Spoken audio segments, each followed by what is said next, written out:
Welcome. I'm Kinetic Symphony. I hunt down and report on mysterious and weird, true stories. This is my channel's monthly compendium.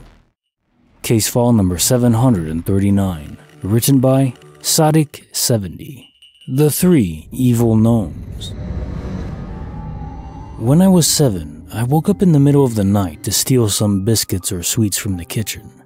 Our kitchen is right beside our conservatory, which has big open windows which allow you to glance into the garden. While eating, I heard some chatter from outside.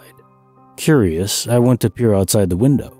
I saw 3 little men in red pointy hats outside in my garden, bickering amongst themselves in a strange language I've never heard of before or after. I was so stricken with terror, I dared not speak. I ran to my parents' bedroom to tell them about our intruders. My dad was reluctant to believe me, but he could see I was obviously shaken up by something and came downstairs to investigate. They must have heard us coming because by the time we'd gotten to the conservatory, they'd already pegged it and were running through the back gate. My dad caught a glimpse of them too, but he only saw their pointy red hats. I've never seen him look so scared before or in complete disbelief.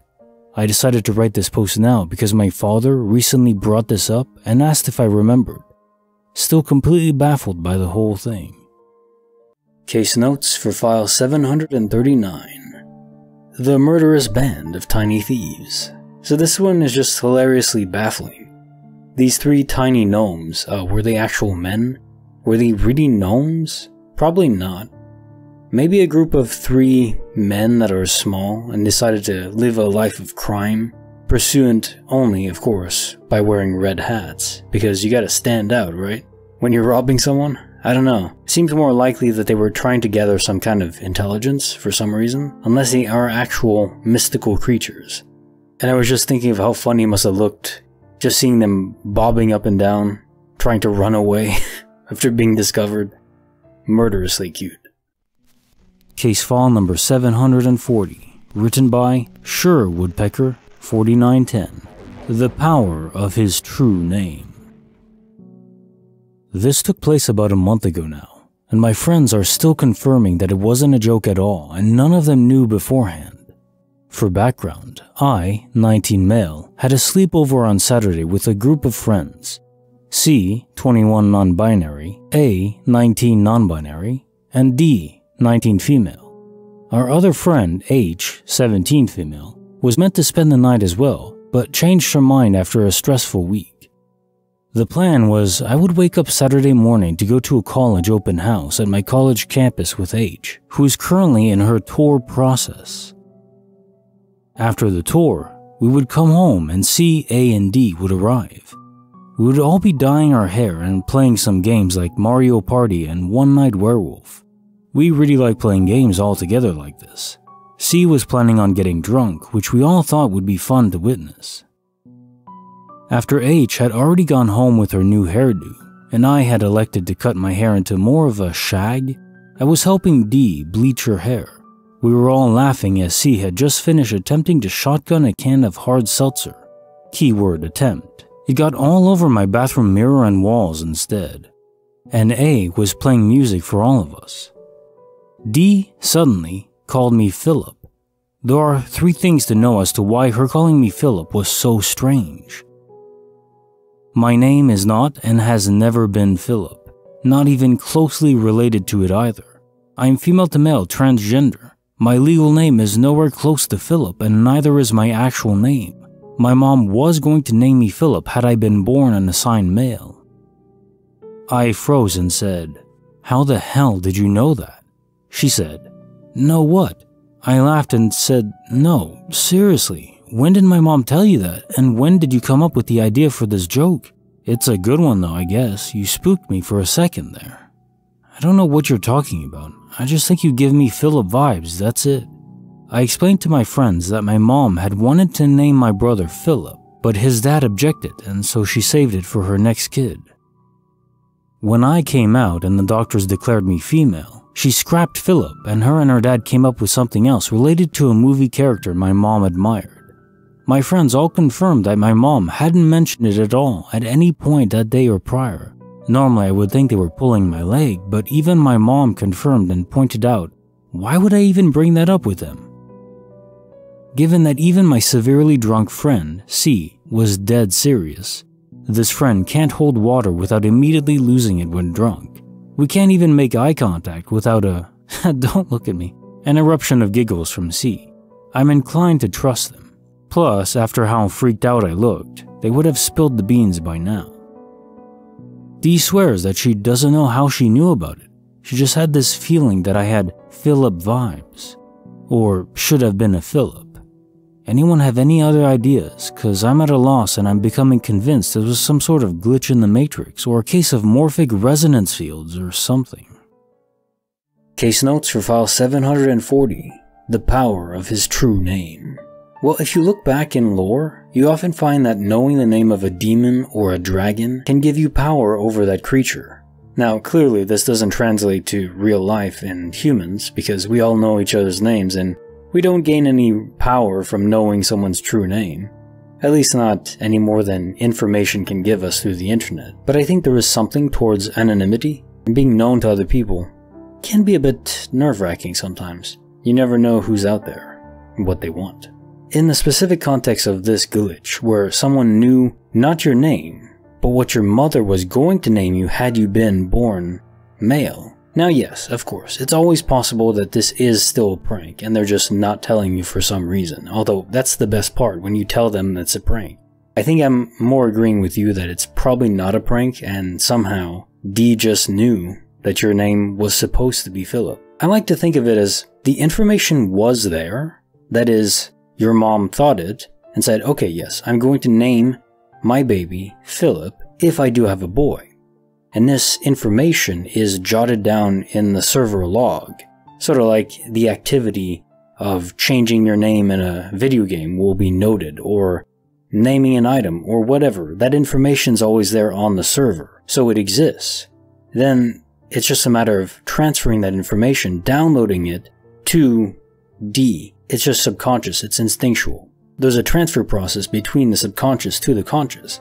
The subconscious is filtering so much information all the time, and this could just be one of those things. Maybe we're constantly getting information from the main server, but our subconscious brain is a barrier to accessing it. So we may have access to a ton of information that is beyond the norm. We just don't know. We can't quite get to it. Creepy file number 46, written by Rich Western, 3010. Thank God I didn't open the door. Around 3 to 4 years ago, when I was 12, I was at my aunt's house visiting for camp. I was upstairs and saw the camera go off, saying someone was at the back of the door. It was my older cousin, so I went downstairs to open the door. I was able to see him for a little bit before I actually got to the door. There's a window by the door. He looked so determined and focused on opening the door. He spent less than a minute at the door, then he got in his car and sped off. I didn't think much about this, honestly. All I thought was, oh, he must have been in a bit of a rush if he didn't bother to call us to open the door. I was even thinking about opening the door and calling out to him before he drove off, but I was feeling lazy that day. About 2 minutes later, the house phone started ringing along with my personal phone and my grandma's phone. I picked it up and it was another one of my aunts telling me not to open the door and stay away from the windows. They told me they already called the cops, but that I should call again. I was very confused and asked what happened. They explained my aunt and cousin got into a very heated argument about the business she owned, left him $300,000 in debt the day before. That led to him hitting her. The next day, he came looking for her very upset, but couldn't find her at the office. He proceeded to drive to my aunt's house while on the phone with some family members telling them how he was going to kill my aunt, his mother. I remember going to the kitchen and picking up a knife to keep with me just in case. I was shaking while thinking about where to hide. He ended up coming back and he started walking around the house looking through the windows before he sat at the front step. Luckily, I was on the second floor. I don't even know what exact time I called the police due to my panicking. The cops ended up coming and made my cousin leave, but my grandma wanted to talk with him first. Throughout their whole talk, I still hid upstairs, listening through an open window. I prayed she didn't mention my name in case he came back later in the night. Luckily, he never did. To this day, I'm so glad I didn't open the door. I feel like I was truly protected. We don't normally lock both the screen door and actual door, but we did that day. He struggled so much with the lock screen door that he broke the handle. Luckily, he didn't open the door where he knew the code. This situation still gives me so much anxiety, and I don't understand how he went back to acting like nothing happened. Never been back since, just in case he snaps again. Case notes for the creepy file number 46. Well, that was very unwise of your cousin to make a phone call where he's actually threatening to kill someone else. Your aunt. His mother.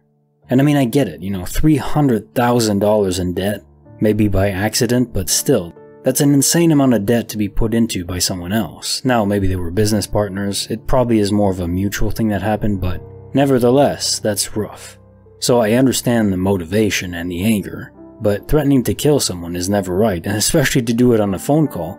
Honestly, I'm surprised he wasn't arrested. I guess your aunt didn't press charges. And you noted that you don't often lock the doors or windows, but this time, just seemingly at random, you did.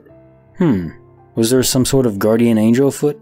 Some sort of instinct telling you, you need to lock the doors this time. Just today. Won't tell you why, but you'll appreciate it. And I'm guessing you did. Our subconscious, either by magic or just through sheer excess information that we don't know how we have, but we have, knows a lot. And sometimes that information is fed to our conscious mind. So just listen to it. It's not 100% accurate, but man, trust your gut. It'll save you more times than not. Case file number 741, written by Has No Style. Order from Chaos. I worked at a call center that took after-hour calls for doctors' offices. We would then create a ticket and send a request for a nurse or doctor to call back the client about X issue. You would expect that the issues people called in about would be varied and random, but that wasn't always the case. There would be unexplainable convergences of issues. Like more than 50% of the calls being about a particular, normally uncommon issue that wasn't illness related but more behavior related. For example, someone fell down. There would also be runs of people with the same name, like too many people all named Heather. The oddest thing to happen was name related. There was a famous family feud in history, so family last name A and family last name B. Neither of these are terribly common last names, and as first names, they are absolutely unheard of. Yet one night, within an hour of each other, I got a call from someone with last name A as a first name, and another with last name B as a first name too. It just seemed that at times what was going on could be more explained by malfunctioning random algorithms than real-life natural variety. Does anyone else that works with volumes of people or issues ever see these types of odd convergences? Case notes for file 741, Order from Chaos. It could definitely be a glitch, but it also can just be a representation of true randomness. Most people expect true randomness to be somewhat orderly. It's a weird intuitive sense that we have, but when you have a truly random system, things can repeat often. So the first part of the glitch probably isn't a glitch. The fact that, on some days you have 50% of calls that are just, oh, I fell down, which is rare normally, but some days just can happen. Say if you have a string of repeating numbers that are entirely randomly generated, maybe from the chaos of the atmosphere, which is one way to approximate true randomness, then you'll often have numbers that repeat, even up to 10 digits or more. So you have 7, 7, 7, 7, and so on for like 9 or 10 times, and then maybe zeros all the way through. Now the second part of the story is more intriguing. If you have two very rare names back to back, a sort of glitch in terms of how the universe displays and pushes in NPC interaction with us. Because I do think that's possible. I think it's even likely that not every single human being we interact with is animated, so to say. Sometimes I think some people are just NPCs, approximations of a human being, and hard to distinguish, but not entirely possessed of the spirit or soul that we have. And I think this is the case because if this is a test or a simulation or some sort of environment that's controlled, Well, you can't have every single human being animated in that way, because then there would be no way to truly control or even really influence anything. You could influence the world, I guess, but you need to have more direct control over individuals, and this is a way to do it. You have NPCs that are controlled by the developers, or programmed by them at least, given a set of parameters. That makes more sense to me. So this might just be an example of that. Bonus file. Written by Call Me Jimothy, the Casino Medium. I used to work at a casino. One night I was approached by an elderly woman asking about paging someone over the intercom. I tried to explain where to go, but she insisted I personally walk her to the desk where they can do that. As I walked her through the casino, she started talking to me. She mentioned she was a medium and how her family has always strictly advised her against sharing that information with people. When you work in a casino, you encounter a lot of scammers and odd people. I was polite, but tried not to engage with her much on the topic. As we kept walking, she said something to me about my sister. I stopped and asked how she knew my sister. She didn't, but started talking to me at great lengths about my family. At this particular time, my sister was going through a very difficult time in life that was impacting our family as a whole. I was skeptical, but curious.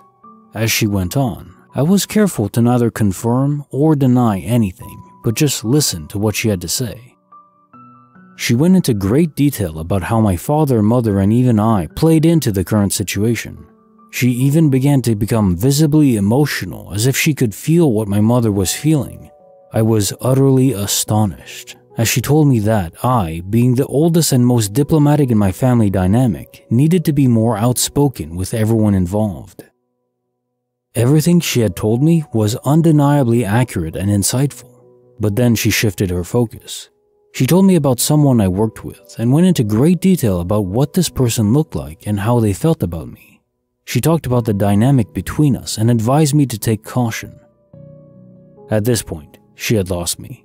I couldn't think of a single person or relationship in my working life that fit that description. I began becoming more skeptical again and reminded her I needed to get back to work and to keep walking towards our destination.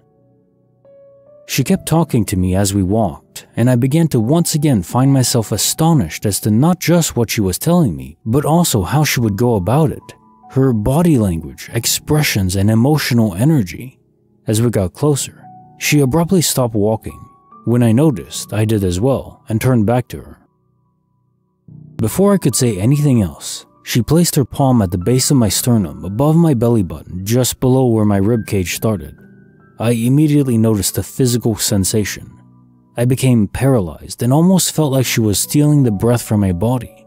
I started becoming hyper-aware of my surroundings, the lights and dings from the electronic games, the mass amounts of people walking by. But everything seemed to be in slow motion or almost as if I was leaving my body.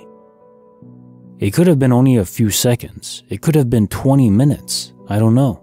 But I felt as if I couldn't breathe and had weakness in my knees. I started to feel like I was on the verge of passing out. Casino security saw this encounter and approached us. When security interrupted us to ask what was going on, it must have startled her because I felt this shockwave through my entire body. She jerked her hand back and started apologizing profusely to me. As soon as she pulled her hand back, I was able to breathe again and gain control back of my body. I was completely freaked out. It must have been visible because security kept asking me if I was okay. I assured them everything was fine and they walked off. I turned back to the woman who was still apologizing and she said, "If you don't do something about that ulcer, it's going to kill you." I was so freaked out, I told her thanks, but I have to go back to work now and quickly head back to my office. Not only was I in a bizarre headspace, but I noticeably was completely void of physical energy. The entire experience was the most profound encounter of my life, and I will never forget those words and physical sensations. I was having a lot of stomach issues at the time, but I was far too scared to get medical verification of an ulcer. I had already previously suspected it, and was a potential side effect of the medication I was on at the time. But if that wasn't bizarre enough on its own, it gets even weirder. The encounter happened nearly 10 years ago, and it has sat with me ever since. But recently I was reflecting back on it. I realized that the second part about the coworker that initially made no sense, all of a sudden did. That entire situation played out in my life a few years ago. The description of the person and the very specific details were 100% spot on from what was described to me 10 years ago. I even realized that the entire situation was initiated nearly 7 years to the day from the moment this woman described it to me. Not only were the two incidents separated by 7 years, but the person she described I hadn't even met yet and was in an entirely different state and company. I don't know what to make of this. I'm curious what other people think. I am open to this type of stuff, but I've always approached these situations skeptically. Case notes for the bonus file. The Casino Medium. Well, first off, I get The Mentalist vibes, which was a phenomenal show, and I wish they'd make shows like that again. One of my favorite types of shows is, well, sort of like the Sherlock-style series, where there's a protagonist that is extremely intelligent, far beyond anyone else on the show. They're living in their own world, 10, 20 steps ahead of everyone else, and it's just fun to see how they solve problems and kind of show off sometimes. The protagonist is a mentalist, but he was making people believe that he could interact with spirits of the dead and loved ones would pay money. Of course it was a scam, he wasn't really a medium. You can get all kinds of information from people online now. That said, the description of this interaction does go beyond that, given that she touched you and you were feeling all kinds of weirdness from it. Now, maybe some sort of drug is involved there, but that seems less likely the more I think about it, because as soon as she removed her hand, her palm from your chest, you instantly felt more aware, not fully recovered from whatever happened.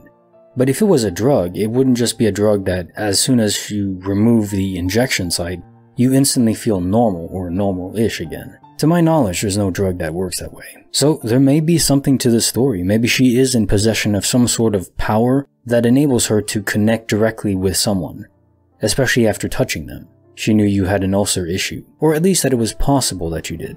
Also, I understand your apprehension and fear of hospitals and getting checkups. I do not like hospitals. I do not like anything related to drugs or medications or needles or anything like that.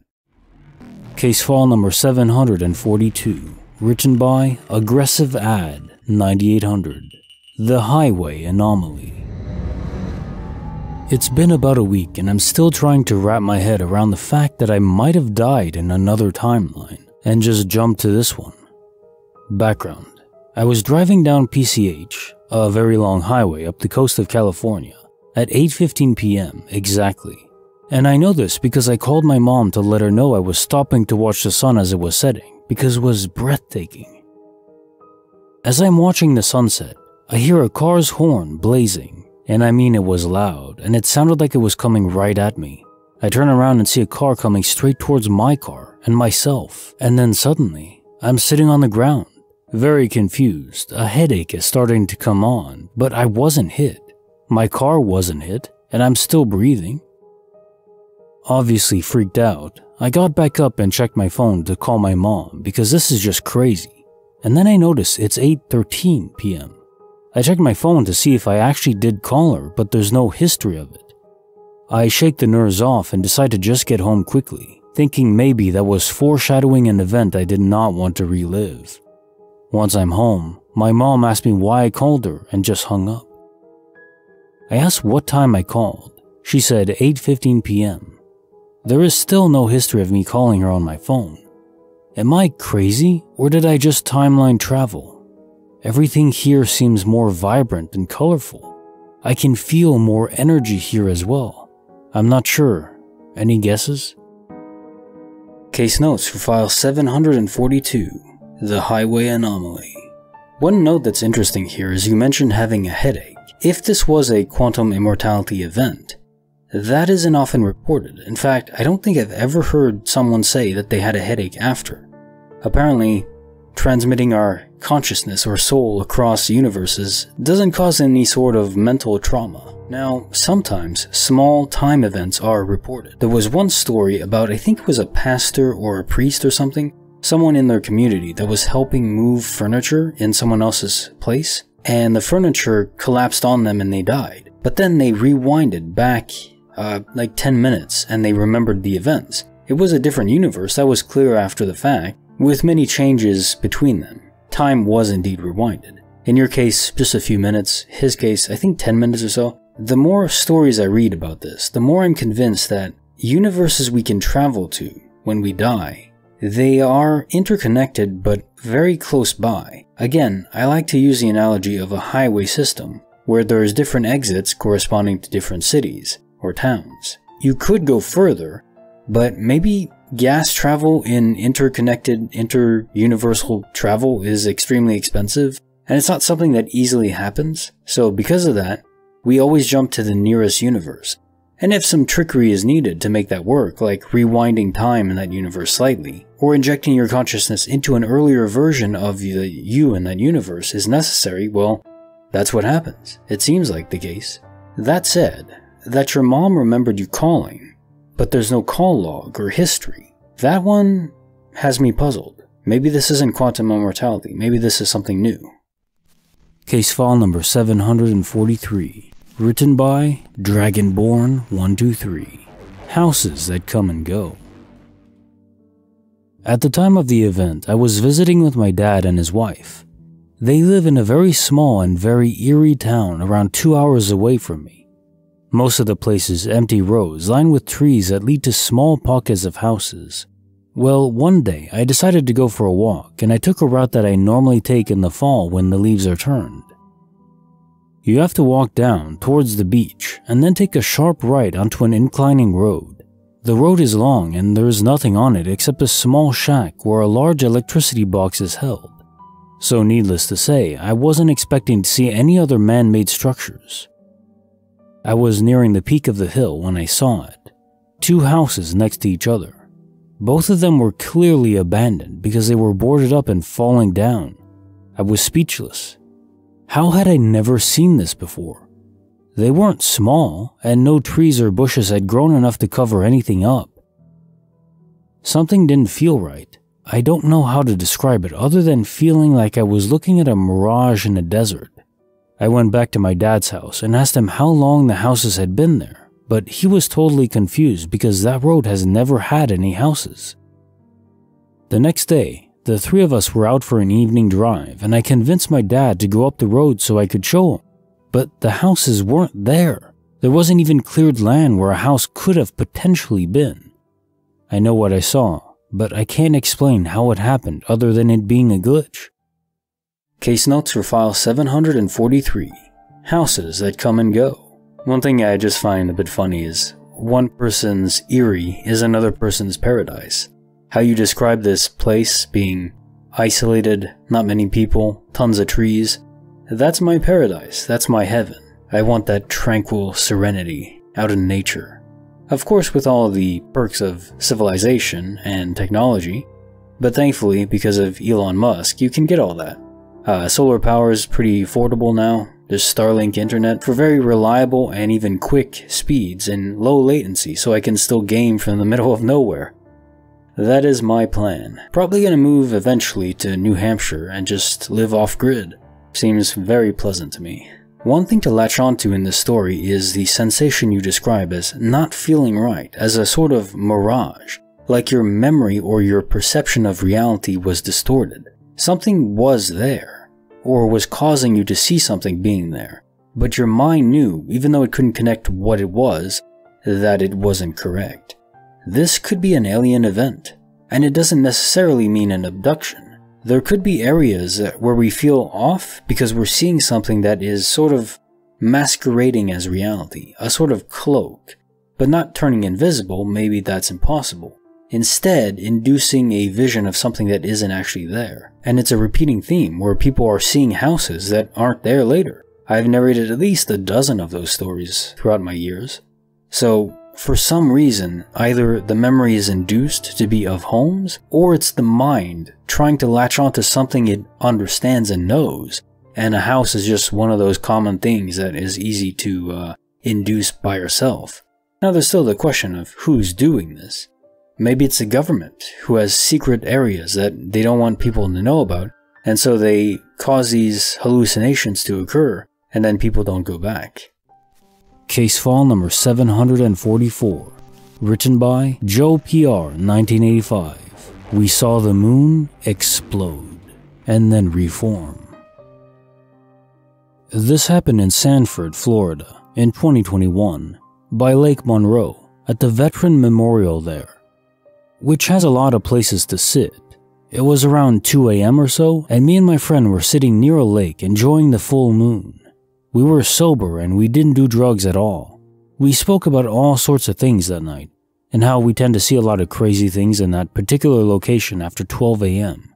So we are sitting there, and I look up at the moon and I notice a dark spot on the full moon, and I thought it was just a random dark cloud. I pointed it out to my friend, and at this point, we were both looking up, but this dark spot on the moon started to spread, and it looked like cracks were forming. The moon was cracking, and big pieces of the moon started to separate from it.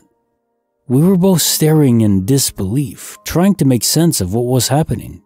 It felt like it should not be happening. It felt wrong, like a glitch. We were not scared though, just confused. It felt off and very strange because the magnitude of what was happening never hit us. We keep looking up and the moon was completely fractured and separated all within 4 minutes or so. As we keep looking up, we see everything that happened being put in reverse, just like if someone had hit a reverse button to all that had happened. We were seeing the moon get put back together in real time. All this happened within 2 minutes, so the whole ordeal only took about 6 to 7 minutes or so. After this happened, we looked at each other and came to the conclusion that we had just witnessed a glitch in the Matrix, and we were the only ones that saw it. No one online in our area was talking about it. And to this day, that was the most insane thing I've ever seen. And now looking back at it, I have no idea what we did after that whole ordeal. It's like it's veiled or blocked from our memory. My friend feels the same way. I wonder if anyone else saw it. Case notes for file 744. We saw the moon explode and then reform. So again, this is a perception glitch, I think. Since no one else saw it, it was just you and your friend. Something in the local environment there made you both witness something that's seemingly and utterly impossible. The amount of energy required to fracture the moon is indescribable. We could launch every nuclear weapon we have and it would barely make a dent. The moon is still gigantic. Trillions and trillions and trillions of kilograms. And of course, even if something could destroy it, it couldn't possibly reverse time in a localized area to reform it. That's some Dragon Ball Super Whis angel level powers, and I don't think anyone has that, not even hyper advanced aliens. So I wonder if you had any sort of time issues after. Of course, it's hard to know if you lost, 6 minutes or 7 minutes. That's not really enough time to notice much. And while this isn't evidence of aliens, I would say, it's often the case where memories are warped because we have built-in self-defense mechanisms against trauma. If something truly terrible happens to us, often we'll suppress the memory. However, the mind is weird. It doesn't speak to itself in the way we think it does. Different factions vying for power in your mind. That's the best way I could describe it. And some of those want to know what the hell's going on. It's kind of like Data in that one episode where the whole crew had lost their memory, and this was because of an alien civilization. They discovered them, they weren't supposed to. And the aliens in this case were xenophobic. They didn't want anything to do with anyone else, even people knowing of their existence. So, Data wasn't affected by the memory wipe, and I'm gonna hide all evidence that we ever were here. But the whole crew, they were seeing signs that things aren't adding up. Okay, the clock on the ship isn't corresponding with how much time has passed, etc. So they all investigate. That's our brains picking apart at these memories that don't make sense. They're there, but they're not supposed to be there. They're not properly formed. They don't belong. They're artificial. Case file number 745. Written by Pi Fanart. The song that saved my life. This has been bothering me since it happened a few months ago. At the time, I chalked my feelings up to being in an unhealthy mental state, but now I've recovered physically and mentally, I still think this was a glitch. A few months ago, I got into a pretty serious fight with my partner. I'm not going to go into details because those aren't important, but I honestly thought he was going to leave me, and I wanted to end it all. I went to work like normal, but wasn't feeling good. Hadn't eaten that morning, barely slept, and was reeling from the fight the past couple days. So I left work early. I didn't want to go home, so I drove around town for a while, trying to find a reason to go on living. I went to a thrift store and wandered for a bit before landing at the local park. I sat in my car until I was scheduled to get off from work, and then drove from the park to the house. When I got to the house, the fight continued. After about an hour, I couldn't take any more, so I ran out the door, got in my car, and drove to the parking lot of the local grocery store. It was around midnight, and the store had been closed for a couple hours. The only people in the parking lot were those getting gas at the station. Without getting graphic, I had a knife, and the intent was there. I remember holding a rag to the injury so that my car didn't get dirty. Some time passed and an ambulance drove into the parking lot with sirens blaring. I was a bit panicked, thought someone had seen me, but they drove past my car. My rearview mirrors had been tilted upwards because the headlights of passing cars kept shining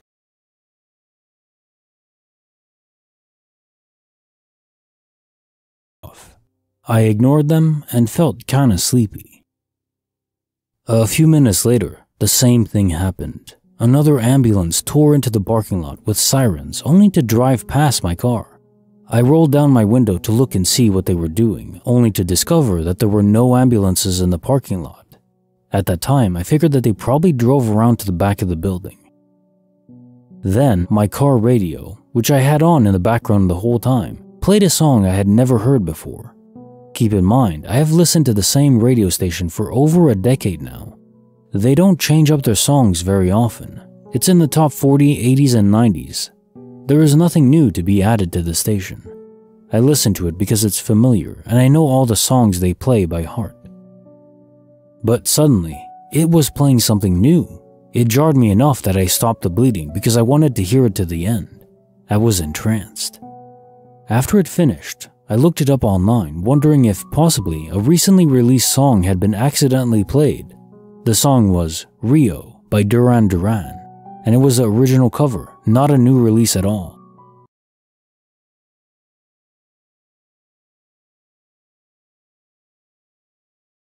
I had clearly seen what I had done to myself, and had the rags to prove it, yet the wound on my arm was much smaller.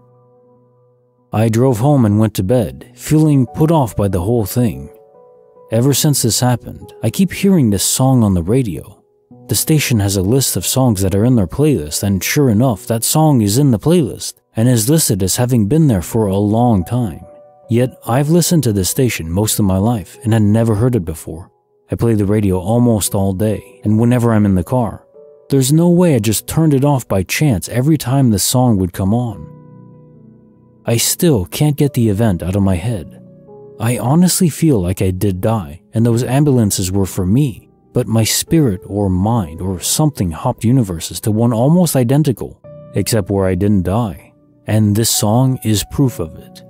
I haven't talked to my partner or friends about it yet. I don't know how to bring up something like this. Case notes for file 745, the song that saved my life. So initially, this just seemed like a standard quantum immortality glitch, which is cool, I love them. However, there's one anomaly, the rag. Now, after injuring yourself, there was clearly a lot of blood if it was a fatal event, and the rag is there to prove it. However, if you did cross over to another universe, in that universe you didn't actually cut yourself so deeply that there was a lot of blood. Otherwise you would have died in that universe too. And as you say, the wound wasn't big as you look down. So how do you have the rag too?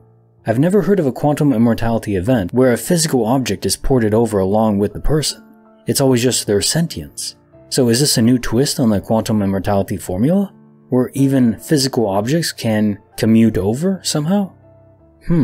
Or another option is that if there's no other universes adjacent to the one you're in, you still have to live, and to enable that, there's some sort of superhuman healing process involved that only happens in these deathly events. So in that universe you jumped to, you did actually fatally wound yourself, but the wound healed itself. So that would explain how the rag was still full of blood. Makes you wonder if, like, these universes we can cross over to, The pathways between them are more precisely defined, almost like a highway system. Next exit is the universe right over, and you have to go to that one no matter what. So there's processes involved to ensure that you can. Very interesting.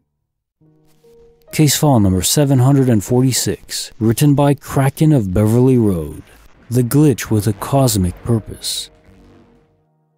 Last week I was at my sister's house to water her plants while she's away. I had about an hour there to catch the hourly bus back home. As I packed my bag to leave, I can't find her house keys. It's gone. I knew I let myself in, so they had to be somewhere. I turned everything upside down, checked under the couch, pillows, etc. Then I cast another look at the couch, and the keys are just laying there? Right there on the cushion, where I searched 10 times. I got really frustrated because I also missed my bus and didn't want to wait another hour. I walked to the train station, which is a bit further away, and I therefore never took the bus. As the train is announced, the man next to me starts to panic, going through his backpack and bag, patting down his cargo shorts, obviously looking for a mask, which are mandatory here. I remembered I had a spare mask and offered it to him as the train rolled in, and he looked at me so relieved and thanked me 100 times, saying I saved him since he has to travel across half the country now and can't miss his connections. My frustration was completely gone by that point. I truly think the key glitched by disappearing long enough for me to miss the bus to be at the train station to offer that guy a mask at exactly the right time. He seemed really grateful, and maybe for some cosmic reason, he couldn't miss the train. Case notes for file 746. The glitch with a cosmic purpose. I do think when objects go missing, unless they're just actually misplaced, which obviously does happen too, but if they're actually physically missing from the universe, they're out of phase with it, with this dimension. There's actually videos on YouTube that you can look up. They show how four-dimensional objects would appear to us in certain flat perspectives, comparing it to a two-dimensional object from our perspective. It's very illuminating to understand, if an object is in a higher dimension, it would appear by all intents and purposes as not existing to us. Or at least in some cases it would, but it wouldn't make geometric sense, because we're not able to see the entire perspective of the object. Now, if an object is converted to a higher plane like that, and then moved over, we wouldn't be able to interact with it and would seemingly just go missing. Now, there is a good question here. Are these random events some sort of force of nature that's causing objects to randomly go missing sometimes? But that's the thing. If it is induced by some sort of sentient being, then there could be a purpose to it. Maybe they're aware of the future, or at least more able to predict it than we can. And because of this, they realize there are certain events that, if they happen, would benefit most of us, most of society, or at least individuals it's happening to. Could it be that some entity made your keys disappear for a moment, just so you'd miss the bus and choose to go to the train to help this person? Maybe they had to get to a meeting that has world-level consequences involved. And it's important to realize just how even the tiniest of events, like a butterfly flapping its wings in Brazil, causing a hurricane in Florida, that's the butterfly effect. And I think it's a beautiful thought, and absolutely true. There's so many variables in life that even the smallest choices we make can have monumental consequences down the road. And in fact, this is the best strategy to change your own life. If you want to improve your life, don't try to brute force it instantly. That just doesn't work. Take small steps. Like for me, for instance, I wanted to lose some weight, so what did I decide to do? I just decided to go for a walk, 1 mile every day. And then eventually I increased that to 2 and 3. And now I'm up to 6 miles every single day, and I feel great. But if I had just tried to start right at 6 miles from the beginning, I probably would never have stuck with it. So make small changes, small choices, and then build upon them. Form habits first. That's the best advice I can give to improve your life. Start small, start slow, but be consistent.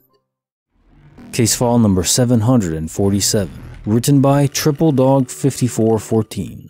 Old lady survives collision with semi-truck.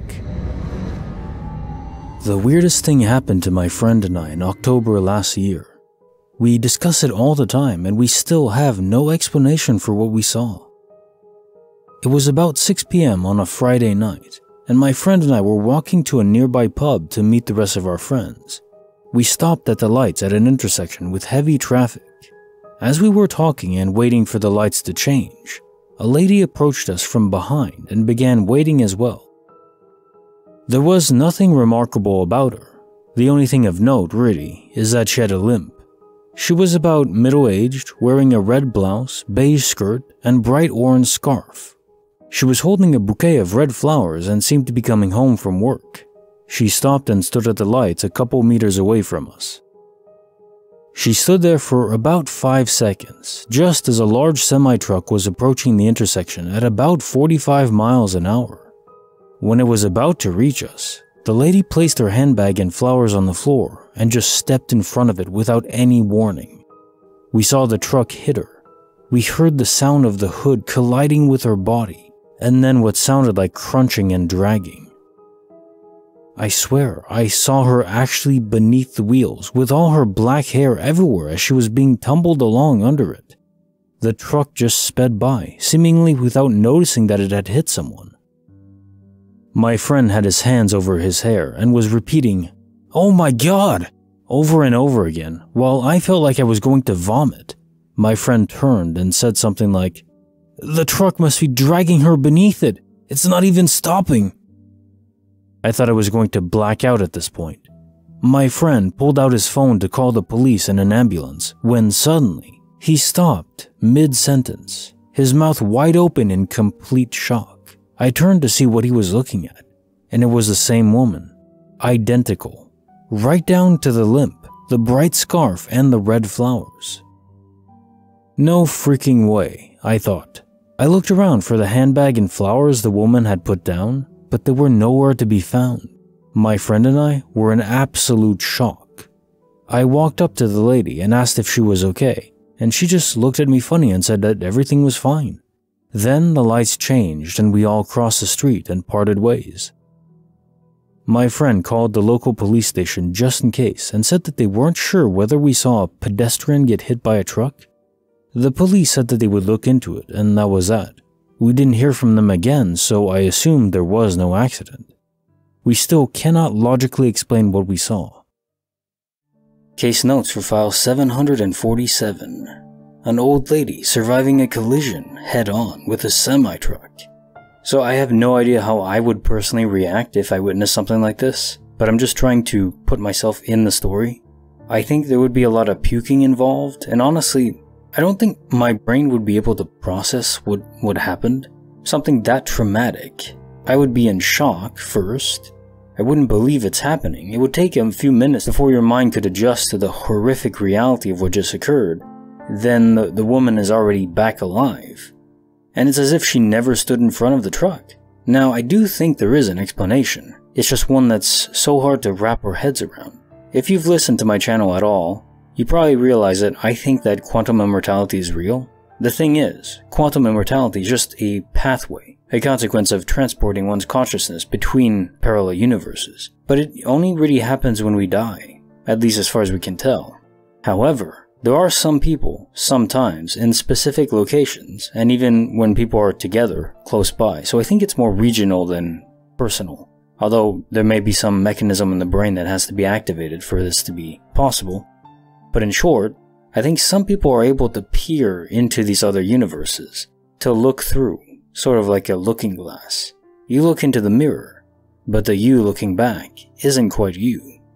Or in this case, you're not looking at a reflection of yourself, but just a different reality. A universe almost the same as ours. Everything that led up to the woman wearing the same clothes. The only difference is, in that universe, for whatever reason, she was suicidal, and decided that in that moment, it was enough and she was going to end it. And the sad thing is, most of the time, we're only able to travel to or witness parallel universes that are very close to us, and probably that means that they are very, very similar. So, the woman you saw, even though she didn't step in front of the truck, I think there's a high likelihood that she wanted to. She just didn't do it then. I don't know if she's still alive and kicking around, I wonder. I hope she got the help she needed. Case file number 748, written by Skinny Mini 18, The Matrix Hub, Walmart. So I know this is gonna sound weird and ridiculous, but the craziest thing happened at Walmart today that kinda freaked me out for a while. So me and my girlfriend go to Walmart pretty frequently. It's cheap and sometimes they have really cool Disney and anime shirts and stuff that we like, and it's only 5 minutes from our house. She told me she was gonna check the women's clothes area to see if they have any biker shorts, while I was gonna go to the men's section to see if they had any new anime or Disney shirts. We decided I would just meet back with her since the registers are right in front of the women's clothes, and then we would go.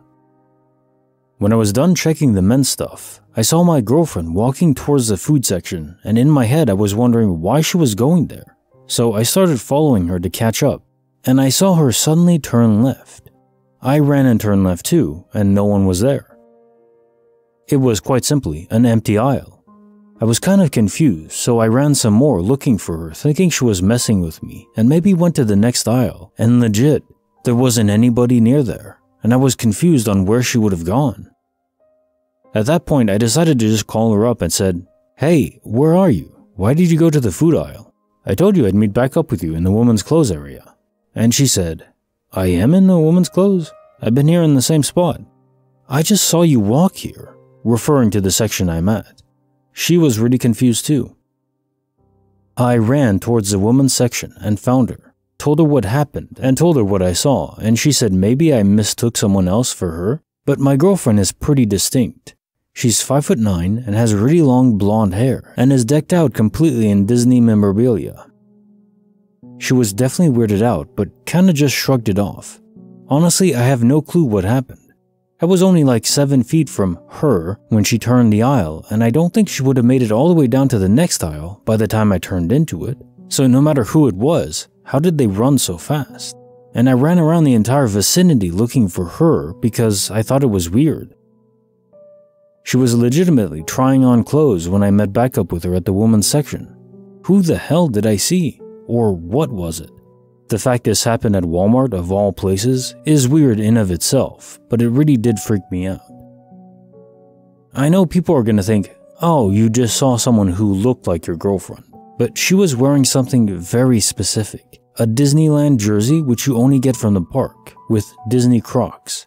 We live in a retirement town near a reservation in the valley, so not many 5'9" blonde girls decked out in Disney memorabilia here. Plus, the girl I saw basically disappeared into thin air, so even if it was a girl who just looked like my girlfriend, this still was weird as hell. Case notes for file 748. The Matrix Hub, Walmart. I think we all knew that already. One thing though, we can't deny, Walmart is pretty affordable. I definitely go there sometimes myself too. I mean, you can't beat it. They have great deals, and you know, not the best quality, but you get what you pay for. And yeah, we all know that Walmart is filled with rather unusual people, so that it's a Matrix hub isn't surprising. And you are right that it's very, very rare. A woman in the US that's 5'9", just in that of itself is 10% of women. So that'd be 5% of the population. Then you add into the fact that she's blonde, she's wearing this very hyper-specific Disney memorabilia, and the odds collapse to 1 in a million, if not greater odds. And then the really weird part is the fact that she just vanished, whoever this was. It was almost like the past story where you were seeing a different universe. And, you know, nothing was really different, and this would explain why she wasn't there when you went to check. She just was in a different universe. And for whatever reason, you were able to see that universe temporarily. Maybe we see into these alternate universes frequently. We just don't notice because most of the time, it's exactly the same as ours. Or the differences are so minor that we can't even process them. That would make sense. There's some overlap, bleed through. At least for the universes that are very near to us. Case file number 749, written by Glodden. When the sun suddenly says goodnight. So, I probably wouldn't have thought this was weird, except for I wasn't the only person who saw it. Back in high school, I used to walk home with my, at the time, best friend. I lived at the top of a huge hill. Before I left my friend to walk the rest of the way home, we would usually stand at the bottom of the hill just to finish our conversation. I'm talking to my friend when everything is just suddenly dark. For a good couple of seconds, I couldn't see anything, But my eyes were still open and I could still feel my feet on the ground. I could even still feel the presence of my friend in front of me, but we both had fallen silent and I couldn't hear any sound, no birds, no nothing. Then suddenly, like someone had flicked a switch, the lights were back and everything was normal. My friend and I were staring silently at one another. I was ready to shrug it off and assume my eyes were playing tricks on me until my friend pipes up. Did it just get really dark all of a sudden? We then both freaked out as we confirmed that we both experienced total darkness. It couldn't have been a cloud covering the sun because the dark was instant and total. It was exactly like a light switch had been flipped off and on. Anyway, time has passed and I don't think about it too much, but it's definitely one of my more strange memories. Case notes for file 749. When the sun suddenly says goodnight. So these kind of glitches where the sun suddenly stops shining seem to be very common when in groups of people, which tells me that it's localized to a specific area, although it's not quite as large as an entire town or anything like that. More of an area the size of maybe a large store, and I don't think it has anything to do with the sun itself. I don't think somehow it's just not producing light for a split second or a couple seconds in this case. Now I think it's down to our perception of it. For some reason, there's something that is interfering with our brain's ability to either process or receive stimuli. So people often mention not being able to hear. They can still feel you felt the presence of your friend. So the sensory input from sound, pressure waves in the air doesn't translate. So there's some kind of block going on. Maybe it's even some sort of weapon test. Maybe a drone is hovering high above and somehow inducing this lack of sight and sound. I wouldn't be that surprised if this was some sort of government conspiracy, or they're testing a non-lethal weapon. If you think about it, it's not that far-fetched. They have flashbangs already, stun guns, and etc. If there's some sort of weapon that is invisible, can be used from a long range, and leave someone without permanent damage, unable to see or hear, yeah, that wouldn't be that surprising. Bonus file, written by Cosmic Ray 25. When the dead become arsonists. I live right beside a funeral home owned by an old man. I've lived here for a couple of years right in the center of town and never had any issues until a few months ago when strange things started to occur. Behind the funeral home is a small parking lot that stays empty except for the hearse. There's a small hill and a tree line. I've never seen the old man who lives and owns the funeral home. I only hear him play the piano around 9 p.m. once a week. One night, at around 2 to 3 a.m., I was outside smoking and I saw this huge, shadow-like figure, about 10 to 15 feet tall by the trees. I started recording on my phone. I've seen that tree line thousands of times because it's right in my point of view from where I sit. I've never seen anything so bizarre until a few weeks after that. I was upstairs fixing my curtain in the window, just shy of midnight, I'd say, when I spot a man's face looking up at me. This was behind my house, and the man who lives behind me was in his apartment watching TV. He sits next to his window. I could only see what looked like an unfamiliar man's face, which was lit up in a bluish-gray tint. He was just looking straight up at me. He had a pale face and dark eyes, and I can only describe his facial expression as dark and chilling. I could just feel in my gut that something wasn't right. I had an overwhelming sense of dread, so I took my phone and started to record him from below. When I was recording, I noticed my phone was picking up multiple faces in the dark. I think I counted 4 to 5 pale, translucent, ghostly faces surrounding the first one in some of the video. Now I know it could just be face pareidolia. I'd try to see myself as a logical person, but this was so ominous, I was very frightened. Other strange noises like tapping and scratching on the walls, hearing clicking noises. At 2 a.m. the same night, a building at the end of my street caught on fire. I couldn't sleep, for obvious reasons, and saw my window just explode with orange light.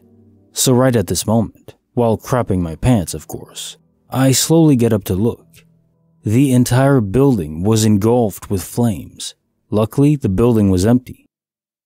Thankfully, I made it through the night without having a complete nervous breakdown. 2 days later, word gets out. The old man who runs a nursing home has been caught stacking up bodies on top of each other in the basement for the second time. His reasoning for not properly handling them was he was retired. I heard he had an assistant, but they were on vacation. At one point, there were 12 bodies stacked, and one in major decomposition. It's the second time in a year his license was suspended. He also got in trouble for swapping the cremated remains of at least 2 of his clients. He had a bunch of conditions when his license was reinstated the first time, but clearly he didn't follow them. But even just hearing him play the piano gives me the heebie-jeebies. Case notes for the bonus file: when the dead become arsonists. Fire to us represents intensity, and in this case, power and even rage. The spirits or echoes that you saw were infuriated by the fact that they were not being taken care of, at least their physical bodies as they passed away, were being mistreated by this old man who was literally stacking them up and leaving them to decompose. How cruel. Early on you mentioned seeing a giant shadow figure though. That's interesting. Normally shadow figures are reported to be rather small. I don't think this was an actual shadow figure, but just some sort of artifact from a lot of echoes being around. It would actually be interesting if all reports of spontaneous combustion are caused by the manifestation of extreme will and hatred from spirits or echoes that are lingering behind. And I think that hatred could be fueled in part because if you're bound to this planet, still following with gravity and everything, it makes sense that if you are still connected, you'd be connected to some piece that's still on the planet. And what else could connect even stronger than your own physical body still around? It makes sense to be cremated, just in case. Because I wouldn't want to be lingering around forever because my body is not burned. Or maybe it depends on decomposition too. Do you have to salt and burn bones to free a spirit? Bonus file. Written by Naosa Lamela, The Hotel Entity. My family and I were recently on a trip in Glasgow. We stayed in this fantastic hotel that had previously been around a while. Lots of plaques and photos of famous people who had stayed prior. The first night, I woke up, though not abruptly really, to what I can only describe as a presence. I heard distinctly, and by that I mean somehow the words entered my brain, but it wasn't quite a voice per se. Someone said, "I'm watching you." But it wasn't scary at all somehow. It was absolutely a matter of fact. I don't have any other experiences like this, and I've always thought of myself as a big scaredy cat, so I have no idea how I fell back to sleep. Not only that, I woke up the next day feeling great and didn't even remember to tell anyone. The morning following the next night, my mom, who was sharing the room with me, says at breakfast, "You all aren't going to believe me, but I swear someone was in our room last night." I remember thinking, just be still and let them finish whatever they're doing. Needless to say, this jogged my memory and I relayed my experience. The fact that we had 2 independent experiences in the same room kinda confirms for me that something is in that hotel. I asked the staff right before we left and they kinda smiled and said, "Not sure, but you're not the first to mention this." Bonus file for the hotel entity. This reminds me of a story I narrated pretty recently about someone that had an encounter with aliens in the desert at night. The way they described it was, the aliens were able to communicate directly into their mind, as in not speaking verbally, but the thoughts just appeared in their mind. And they weren't scared either. And that's a tremendously important detail to mention here. In both cases, they weren't scared. Now maybe there's some sort of suppression mechanism for the instincts we have, fight or flight. Maybe that's necessary to communicate with us, because if not, we'd be terrified. Or maybe they really just don't mean us any harm. And I would kind of fall into the latter camp of that assumption, because if they meant us harm, we wouldn't even know we're under attack. There's so many ways to kill the human race if you have the technology needed to travel between solar systems or galaxies. Just having a ship that can go that quick, you could literally just ram it into the planet, and the energy in that is more than nuclear weapons, just a kinetic energy.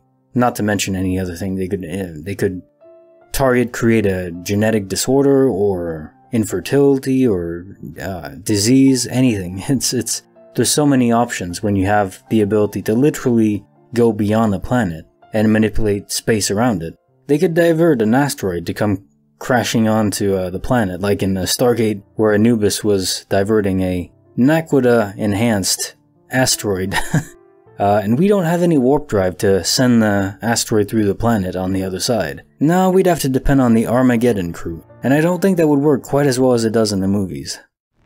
Case file number 750, written by Chorp Chomp, Trading Places.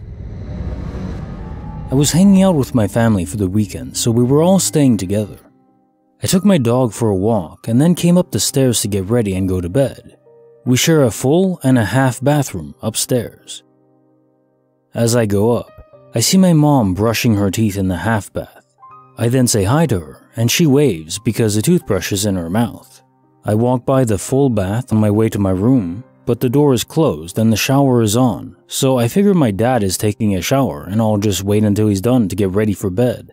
He's taking forever, so I go to my mom's room to hang out and complain, but my mom isn't there. My dad is. I asked if mom jumped in after him, and he looked confused and said she's been in there the whole time. I said, but I waved to her coming up the stairs. And he said, no, you waved to me. You guys, I wasn't intoxicated or that tired, and my parents look very different. I even vividly remember my mom's hair being pulled back in her pajamas. What just happened? Case notes for file 750. Trading Places. Our brains are capable of much trickery. We have underpinning algorithms running in our subconscious that we can't even hope to understand. And they're constantly filtering out reality, because there's so much stimulus coming in, from sound to sensation of touch or sight. If our brain didn't filter it to some extent and take shortcuts, we would go mad. So it is possible that you somehow just saw the periphery of what you thought was your mom, but it really was your dad. It does seem less likely the more you think about it, because you specifically remember pajamas, that she had a toothbrush in her mouth. It's hard to mistake your mom for your dad, no doubt. And weirdly enough, if it wasn't some sort of artifact from the fact that our brain is constantly filtering out information, processes that don't exactly make sense to us, if it wasn't something of that nature, then the only thing I can think of is that you somehow died in the few moments between walking up the stairs and going to the bathroom upstairs and having seen your mom below. And in the new universe, your mom was already in the shower up there. Or your mom can just teleport somehow. Maybe she's a superhero. That'd be kinda cool, but I don't think it's very likely. Case file number 751, written by Arubles, a horrific disturbance in the YouTube algorithm. This happened last night while I was watching a bunch of old Zero Punctuation, a funny video game reviewer on YouTube, before bed. I had been watching nothing but Zero Punctuation for a while, and autoplay kicked in, playing more Zero Punctuation.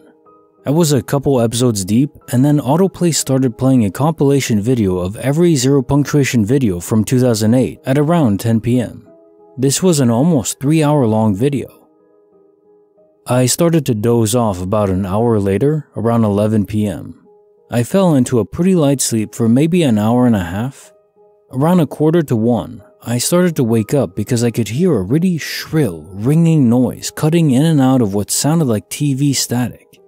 When I opened my eyes, there was a video playing on my laptop, and it jolted me awake, along with the really awful high-pitched ringing and static noise. The video was showing distorted black figures moving around a bright white background. I vividly remember a distorted-looking face circling around a sort of square box thing. It was kind of glitching and making erratic jumps as it moved, and every time a glitch or jump happened, it would make a noise like a record skipping or scratching. It kind of reminded me of those analog horror stories that are popular on YouTube right now. It scared me to death, and I remember instinctively moving my hand in front of the screen like when a jump scare happens in a horror movie. I reached out with my other hand and hit the keyboard, and like that, another Zero Punctuation video started to play. My heart was pounding, and I got up, got some water, walked outside and calmed down. Went back into my bedroom, Zero Punctuation was still playing, and after another hour of watching that, I fell back to sleep. I've been thinking about it all day, and I've been trying to rationalize what I saw. First, I thought maybe an analog horror video did start playing somehow. I don't watch them very often, but I have in the past, so maybe one started playing in my autoplay recommended videos.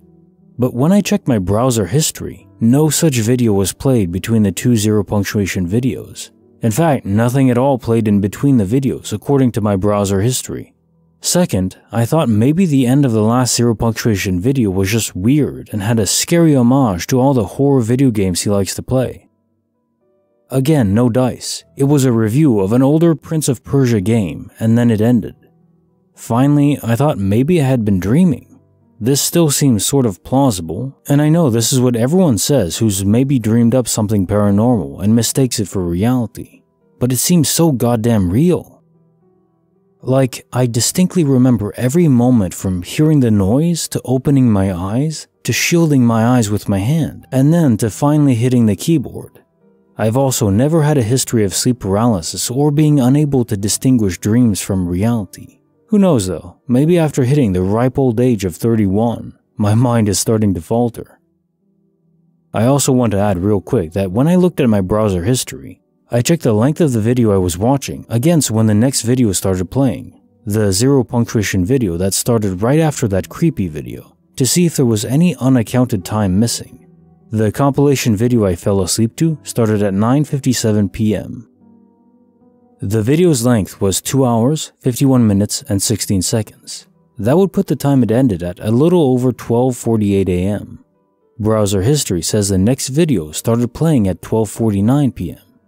That leaves 1 minute unaccounted for. Now, my browser history, Google Chrome, rounds to the nearest minute, so this could easily be explained by rounding errors.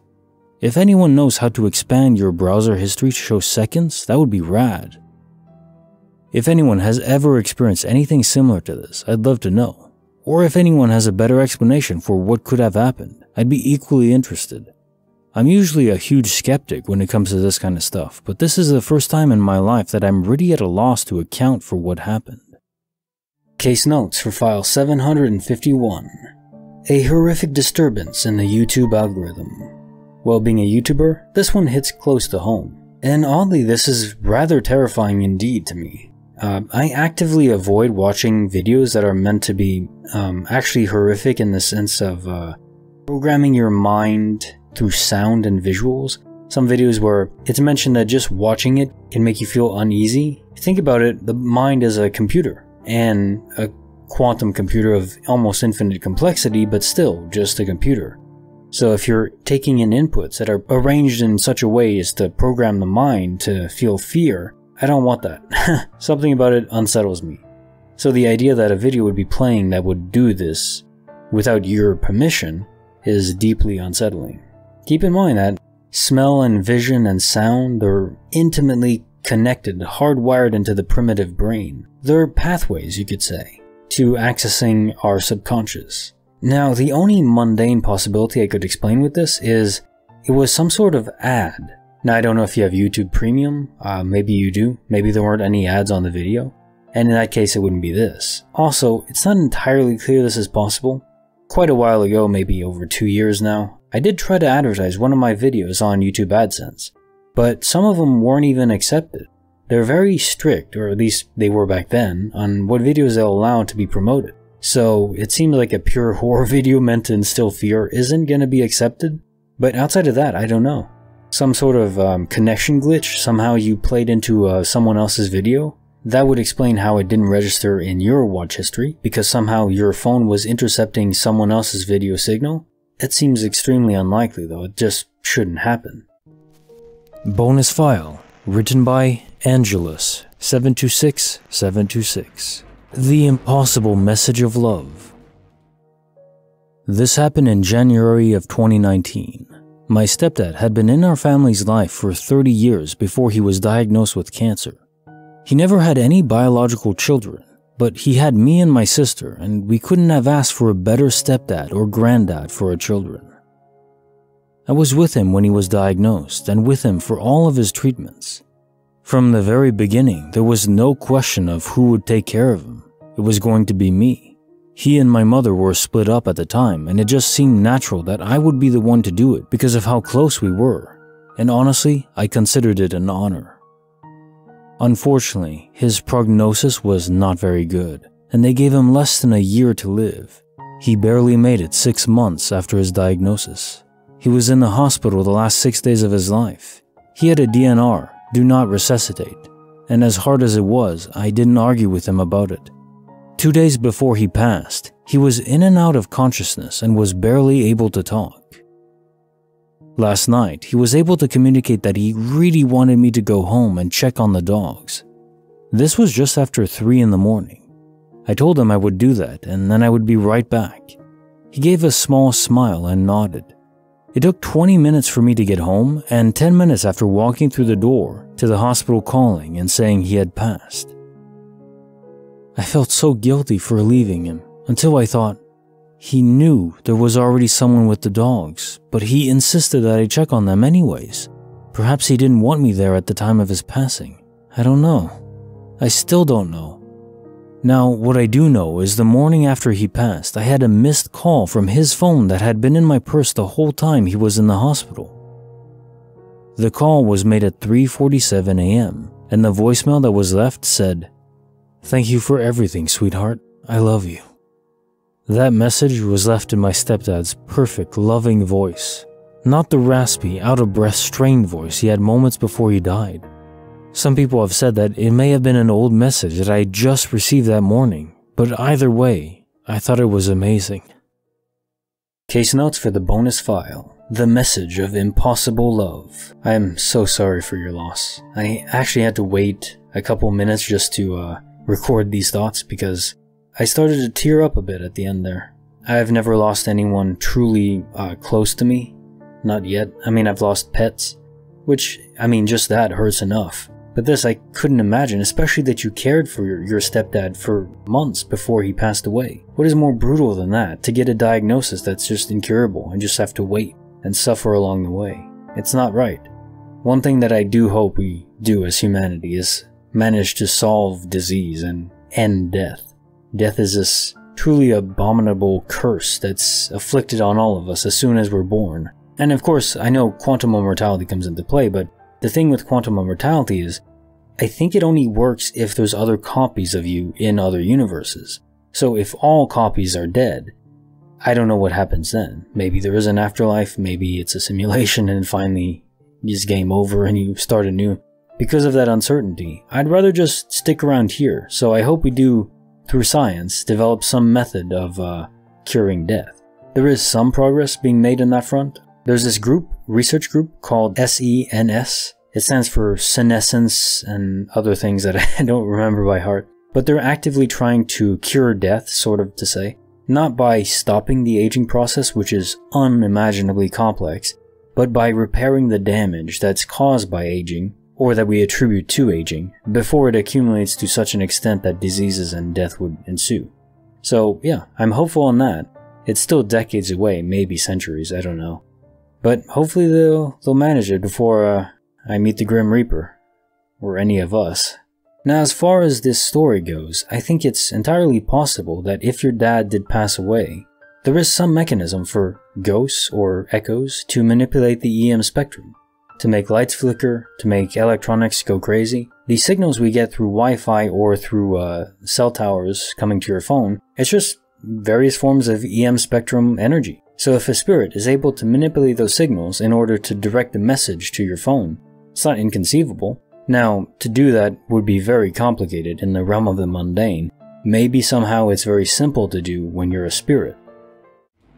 Case file number 752, written by Psychological Box 577. Ice Cold Water from the Ether. About a year ago in late June, I was over at my mentor's house. I do wildlife rehabilitation, mostly squirrels, coons, and possum. I was in the living room, holding 2 baby raccoons, one in each arm, and Mrs. Gina, my mentor, was in the kitchen. All of a sudden, ice-cold water started pouring on my forehead. I started calling for Gina because I was completely dumbfounded and in complete shock. She poked her head around the corner and said she saw a stream of water coming from thin air and only about 2 inches above my forehead. It was about a cup of ice-cold water. Of course, we did the usual investigation. There was no condensation or evidence of any water on the ceiling. She had been in that house for over 20 years and never had a leak in the ceiling. I even tasted it. Nothing salty, just regular water.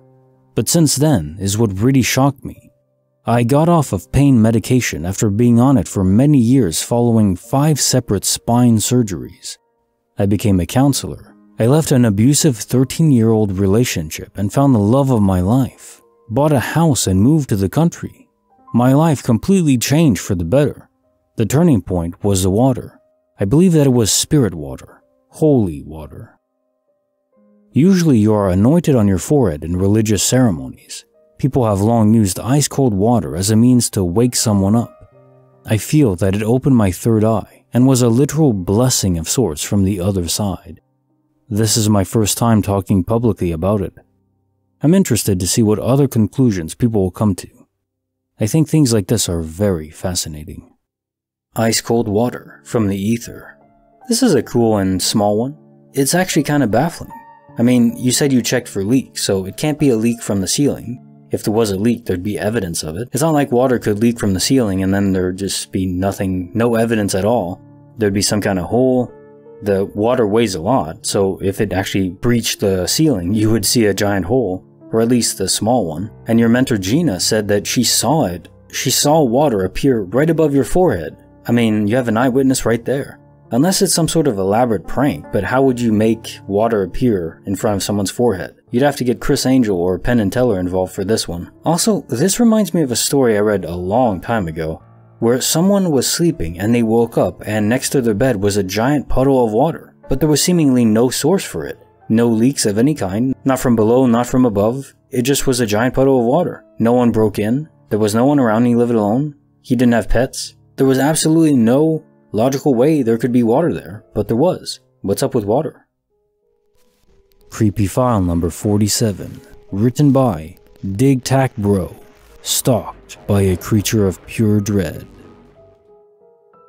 I work for my city's water department. My everyday job consists of repairing leaks or doing new installations for businesses and homes.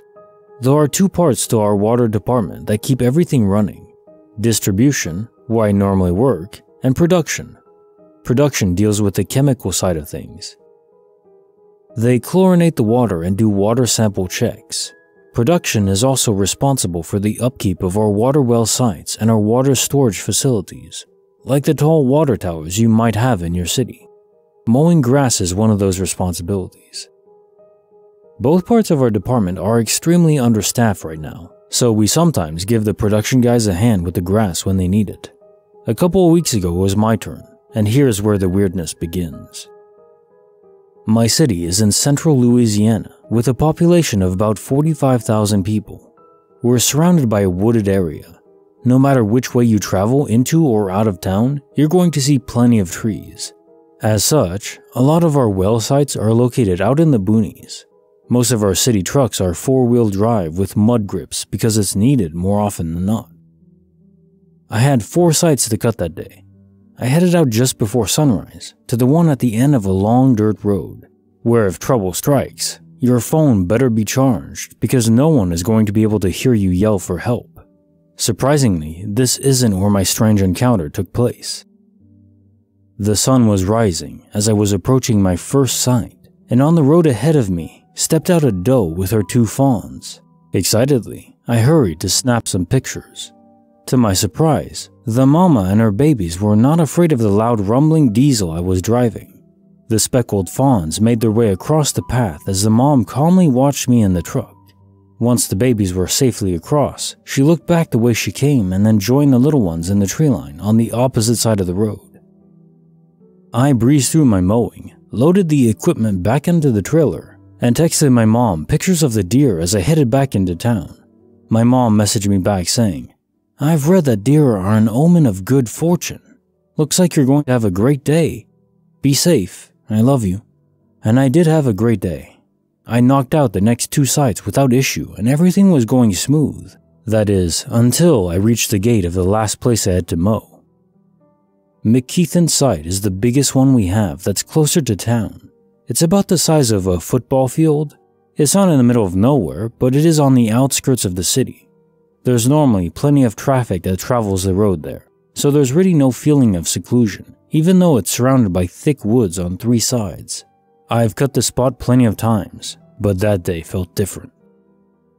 I pulled the truck through and hopped out to lock the gate behind me. Immediately, I felt like I needed to get back into the truck as quickly as possible.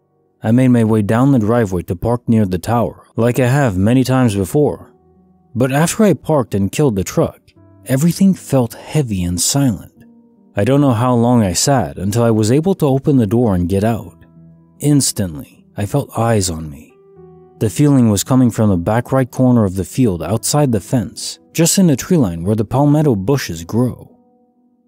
I calmed my nerves and reminded myself that I was surrounded by an 8-foot unclimbable fence with the gate locked. Yeah, if someone had a gun, then they could have shot me if they wanted to, but they weren't going to actually get to me. If the barbed wire at the top of the fence didn't get them, a face full of weed-eater string and blades would. I jumped on the 0 turn and took off mowing, keeping an eye on the back corner during every pass. After about 2 hours, it took multiple runs due to the overgrowth. I had the entire front mowed and it was time to hit the back by the creepy corner. I was about to head that way, but the mower blades wouldn't engage. I had to take covers off, pull grass out of the belts and out from under the deck. I had to grease the pulleys and do all sorts of troubleshooting. I finally got the blades going, but then the gas light came on. I didn't realize it until later, but it felt like something was doing everything it could to keep me from going to that part of the lot. I finally got everything up and running and mowed the back as quickly as possible, doing everything I could to keep my sight on the fence. I finally got done and loaded the mower. I still had to do a little bit of weed eating around that area, but when the weed eater wouldn't start, I knew it was time to go. I hadn't had issue with it all day, but that was the last hint that I needed to get out of there. After pulling out of the gate and locking it behind me, I turned out onto the highway to head home, but not before looking at the back corner one last time. That's when I finally saw it, the unmistakable shadow of a figure standing in the palmettos. It wasn't trying to hide or make itself unseen. It was there. Being at a safe distance from it, I stopped and watched. It moved to the side as if it were bending to try to see me better at the road. It had no distinguishing features, no hair, no clothes, just a person-shaped mass. I decided I had to get as far away from there as I could immediately. The thought that I had been so close to it for so long and never saw it sent chills to my core. I called my mom later that night and told her what had happened. She told me she did some more reading about seeing the deer and learned that they are a sign of protection, that some people believe that a deer means that a higher power is watching over you. After my mom told me that, I couldn't help but think, what if I had not seen the deer that morning? Would I have seen the shadow? Would it have been able to do something to me? Why did it choose to show itself to me? Is it something about me, or is it tied to that part of the woods? My mom texted me even later that night. She was sitting out on our back steps in my old little hometown when she heard some rustling near her storage shed. She shined her light into the dark, and what stands there but a deer?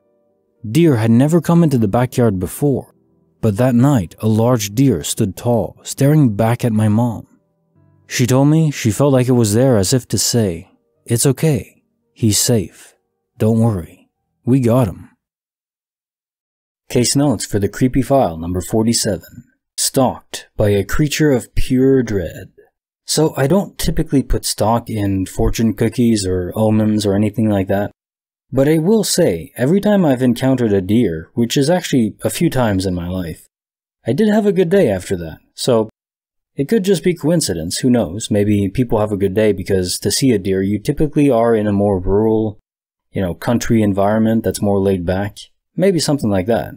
I also think it's another reflection on how powerful our subconscious is. You knew almost instantaneously as soon as you arrived on site that there was something there that wasn't meant to do you any good. How did you know? Your subconscious picking up on slight cues, maybe a slight ripple in the shadow of the forest, that your conscious mind wasn't being fed that information, but your subconscious knew. Towards the end though, why did it reveal itself? It didn't attack you when it had the opportunity to, after you were finished and exited the enclosure, so it doesn't seem like it was necessarily aggressive. Maybe indeed the omen you got from seeing the deer protected you, or maybe it just wasn't aggressive, maybe territorial, and just didn't like other people being there. But sometimes it does feel like there's some sort of battle between good and evil going on, especially the last decade. I don't know if anyone else is getting that sense. And there's more entities and creatures and weird things going on, or at least more people are reporting them. Maybe it's just the reporting bias and fallacy, because more people are reporting things now that the internet is available. Case file number 754, written by Macallan 25 or bust. Do all dogs go to heaven? I'm an atheist, and I largely dismiss the supernatural or plausibility of glitches. For example, I'm the one to watch ghost shows just to see how fake they are. Well, then this happened last week, and well, I just don't know what to think. My girlfriend and I live alone, and up until 2 years ago, we had a small dog, Havanese, that passed at 17 years old, previously my parents' dog. He would always do this thing where he would come up to a door he wanted into, and would scratch it 3 times to be let in. Little bastard destroyed all of our doors, but anyways. Well, on Thursday night, my girlfriend and I were having us time in the bedroom. Then abruptly we heard the same 3 scratches at our bedroom door. Directionally it sounded low to the ground and was the exact same manner as what our dog would do, except he's been dead for 2 years. How is my dead dog scratching my door? Has anyone had experiences with pets glitching or anything similar? Case notes for file 754. Do all dogs go to heaven? A bit peculiar this one is, mainly because of the time gap. So usually, when a loved one passes away, either a pet or a human being, typically if they come back at all, as a fragment or echo, it's to reassure the person that they were connected to that they're okay, that they're moving on. If they linger around for a long period of time, usually it means that they're intending to haunt or terrorize whoever's inhabiting there. There's a weird time gap here where you mentioned the dog passed away, but it's been years. Why did the dog wait until now? Or maybe you never noticed that your dog was pawing at the door before?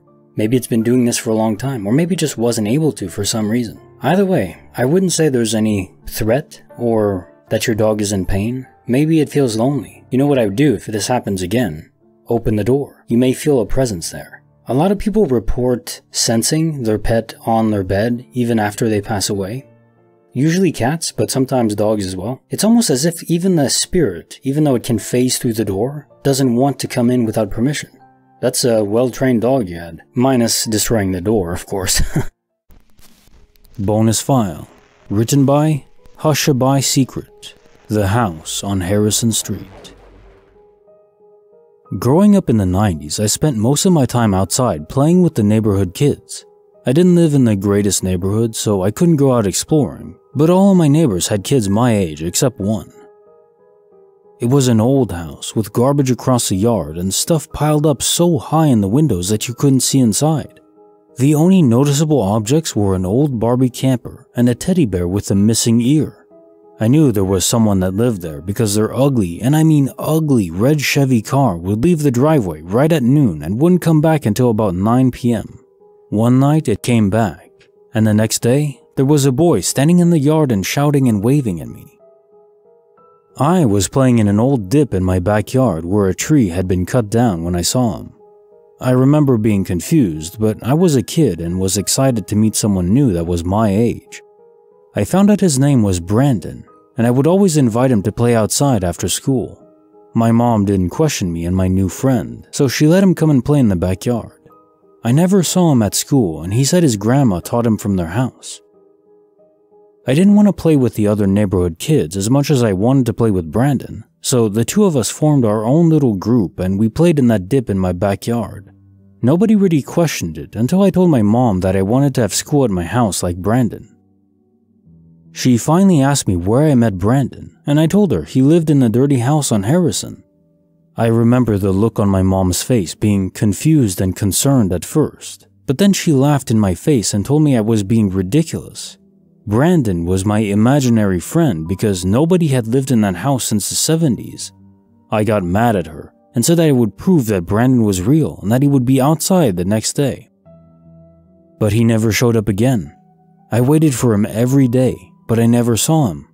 Eventually, we moved across town into an apartment and I made new friends and forgot about Brandon. But a few years ago, I felt nostalgic and decided to go for a drive through my old neighborhood. Not much had changed, and seeing the old neighborhood made me happy and brought back a lot of fun memories, until I passed the old house. It was obviously abandoned, but after all these years, the old Barbie camper and the teddy bear with the missing ear were still in the window. I saw that and laughed at how stuck to the idea that my imaginary friend was real, until I saw my ball. An old ball with my name written on it in big black ink was clearly visible from the window. The rainbow colors made it stick out like a sore thumb. I'd lost that ball around the time I'd first met Brandon. Maybe one of the neighbor kids had stolen it years ago and had it hidden away and I was just now noticing it. Maybe Brandon was just a figment of my overactive childhood imagination. Or maybe there was someone watching me back then, and I was too innocent to see anything else other than my new friend. Thinking about it now, it does creep me out, but more than anything, I wish I had answers. If he was real, if he was another kid playing a prank, or if he was a lost spirit, and it bothers me that I'll never have the answers, but I'll always have the memories. As creepy as the memories are, they do make me happy and pique my curiosity. Case notes for the bonus file: The House on Harrison Street. I was reading the comments in the thread where this was posted, and you mentioned that many of the interactions you had with Brandon were physically manifested, like you dug holes or you climbed fences, things that would require if it was a spirit, to be interacting with the world intently. To dig a hole is no easy feat. So my impression is that this probably was a real boy, perhaps someone in witness protection. If they were in this old house, I wonder how that was working. It could stand to reason that old houses would be used as cover, perhaps safe houses of sorts, and indeed it was occupied. It could even be an adopted child, temporarily adopted. Sometimes there's foster care needs children that go and live temporarily with people that will not fully adopt them, but just give them a home temporarily. That may be what happened here, and actually makes a lot of sense because often people are paid to do that. So if someone was living in a dilapidated home, they probably needed money. If not, it probably was a manifested spirit, but a very, very old one. Would have to be very old in order to interact with the real world to the extent you described. If it was a spirit though, why did he mysteriously vanish? Creepy file number 48. Written by Dig Tac Bro, The Green Woman. When I was a kid, around 7 years old I think, I spent the day at my cousin's house in my old hometown. He lived right in the middle of town, so we could ride our bikes everywhere.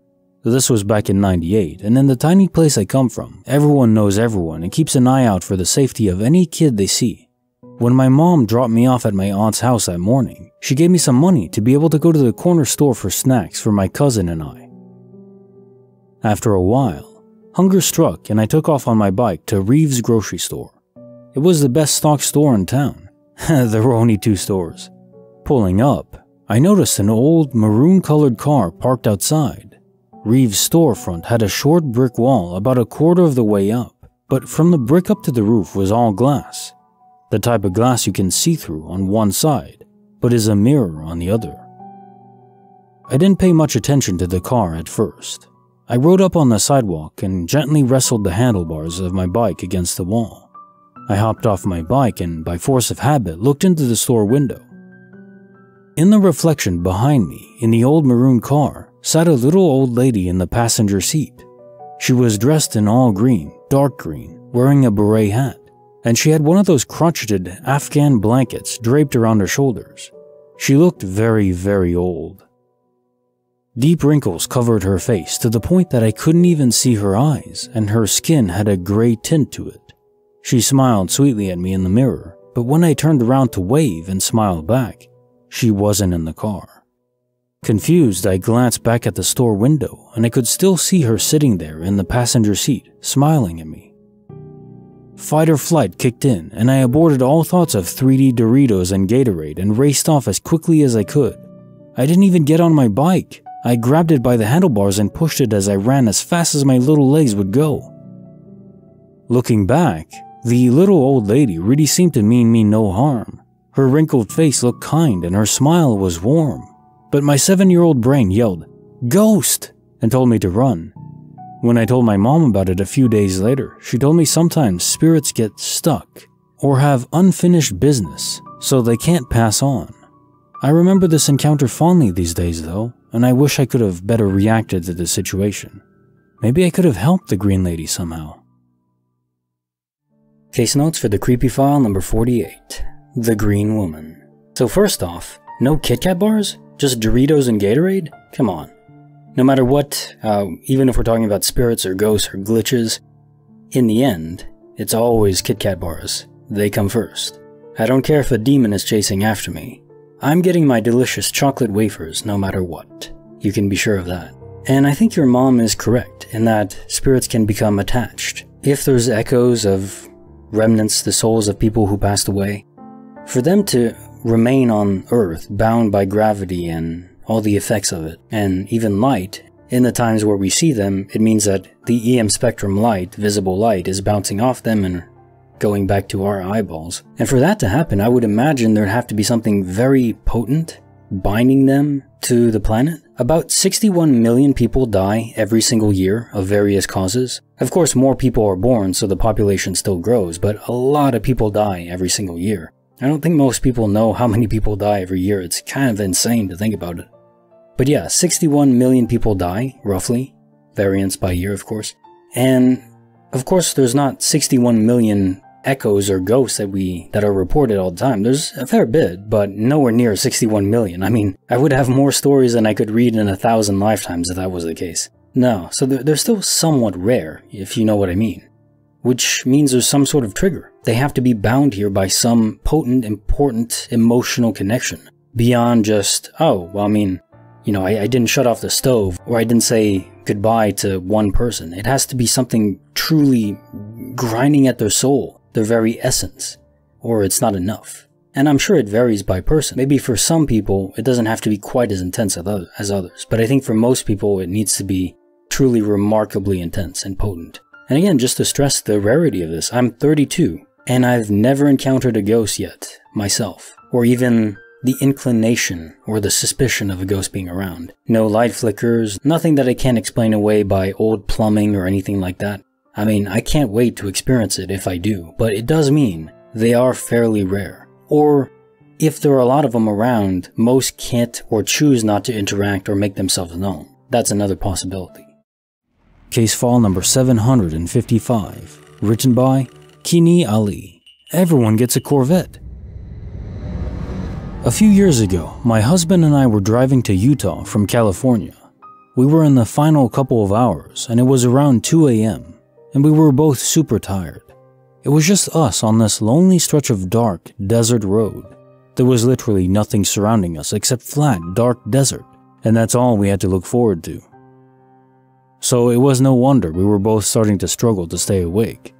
After a while, a car came up behind us and passed us. It was a red Corvette, and my husband made a comment around how he hadn't seen a Corvette in a while. But then, maybe 20 minutes later, that same car passed us again. I looked at my husband as if to say, "Is that the same car?" And I thought it was. We ultimately shrugged it off.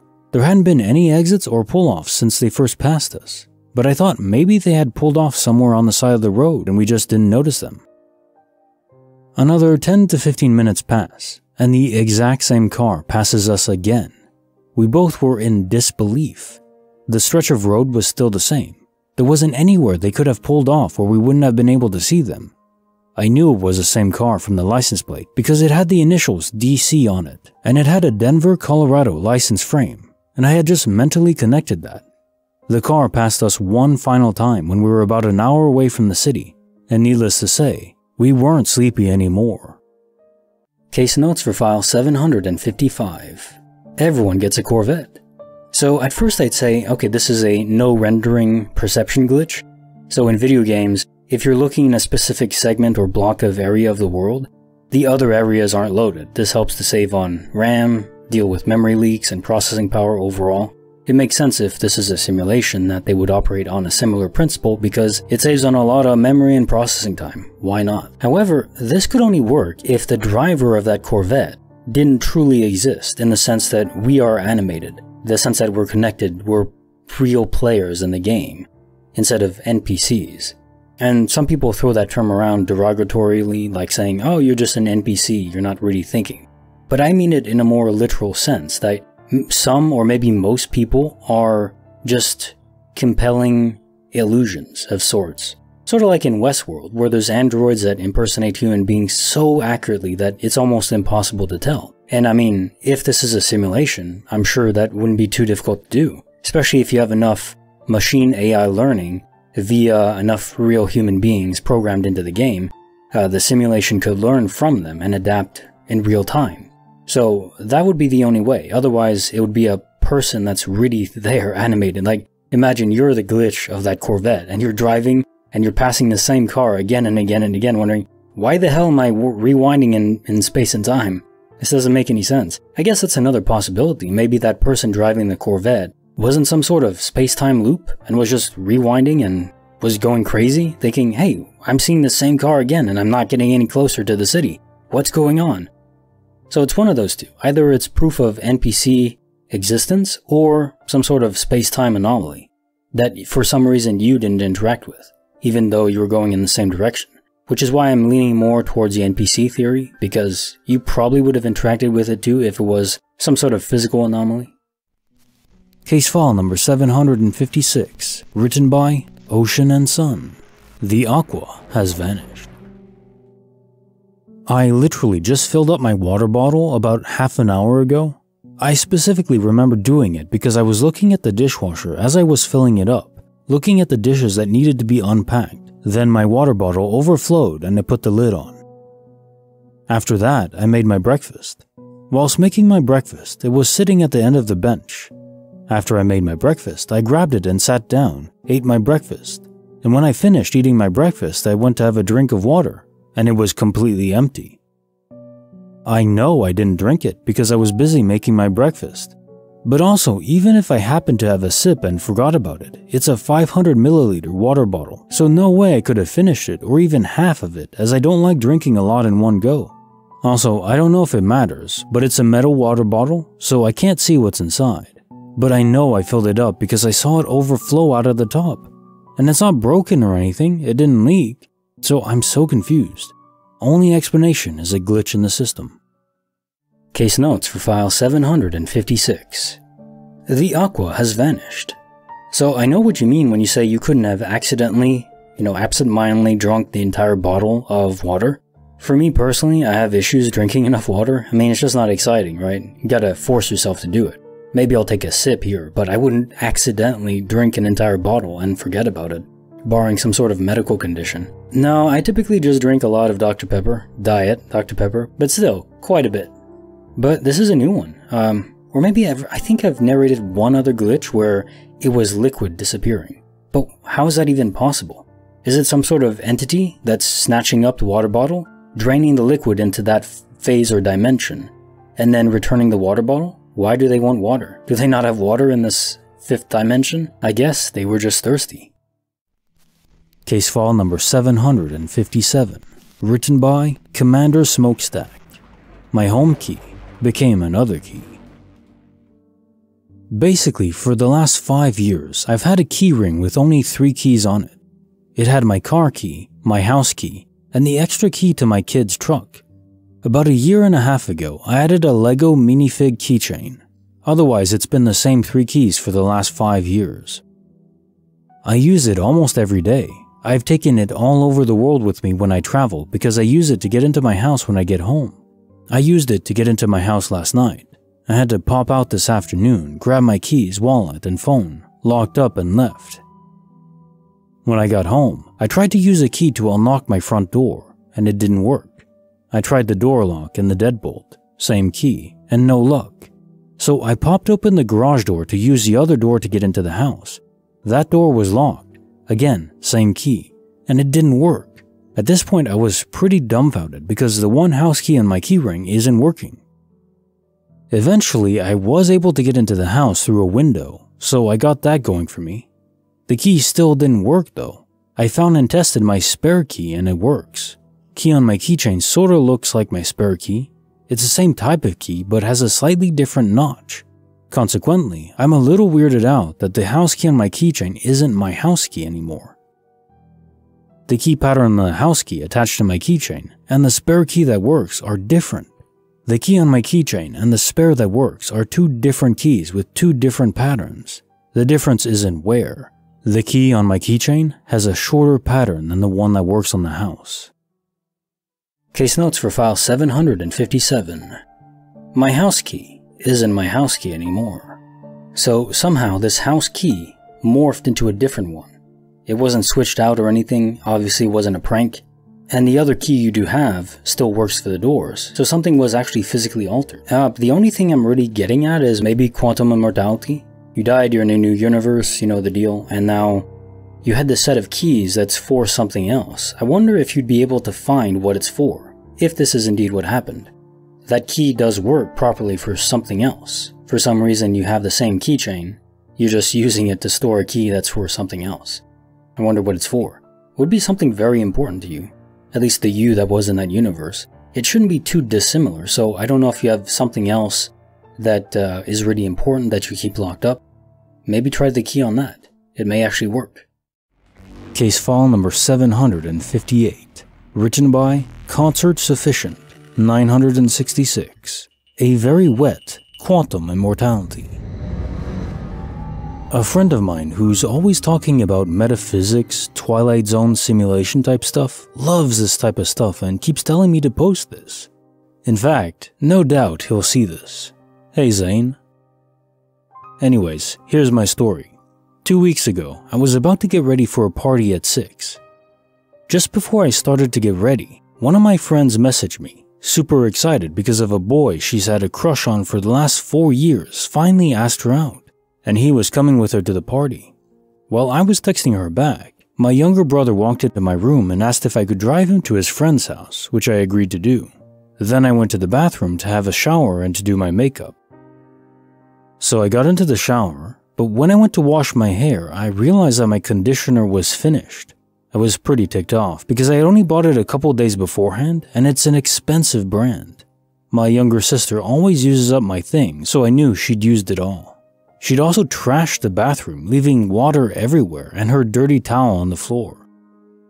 Naturally, I was pissed off, and I was about to get out of the shower in order to tell her off and to get some more conditioner.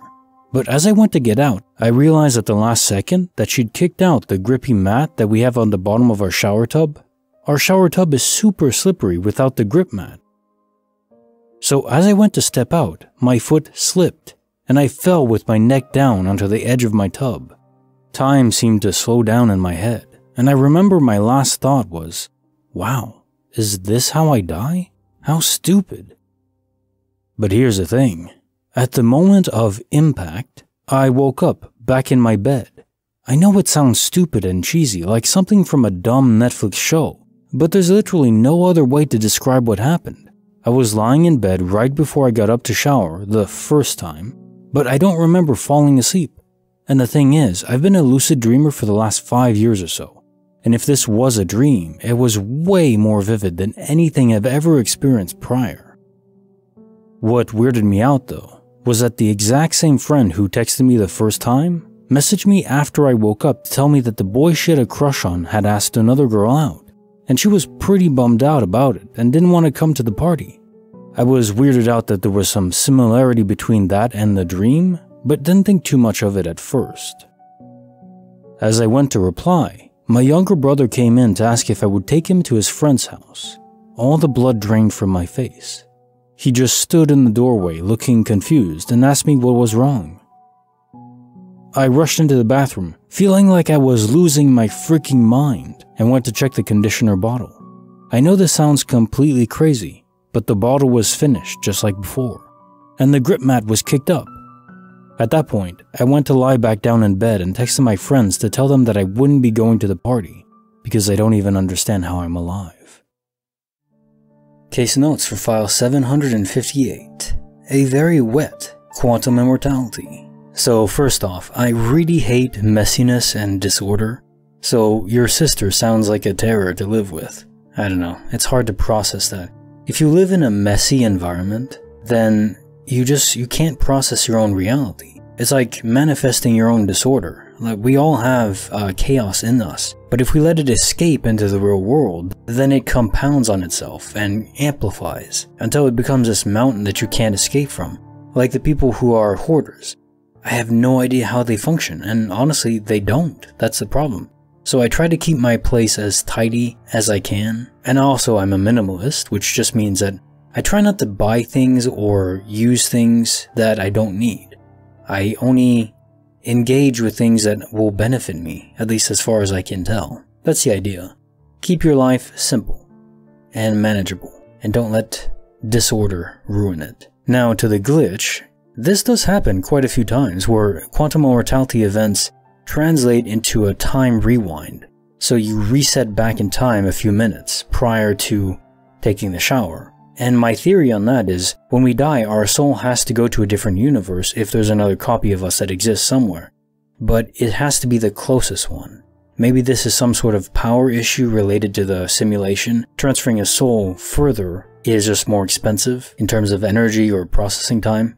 So you go to the nearest universe, and sometimes if in that universe you did die too, then it just rewinds to a few moments before, and then, well, you still have the memories of what happened, so you don't make the same mistakes, which is rather nice. Bonus file, written by A Paradise Circus, an old lady, the multiverse queen. I'm gonna cut straight to the chase on this one. About 2 weeks ago, I had just finished returning a pair of headphones to Big Lots because they were child-sized. When I walked out of the store, this older woman walked into Big Lots. We passed each other outside. I enjoy complimenting random strangers when I go out, and so I commented to her that I like her dress. It was a pretty dress. She said, "Thank you, I like your pants." I had on these rather boho pants that day. Anyway, I got in my car and instantly drove to Goodwill to see if there was anything worthwhile there. I'm opening up a holistic center, and I like to check Goodwill to see if there's anything I can use.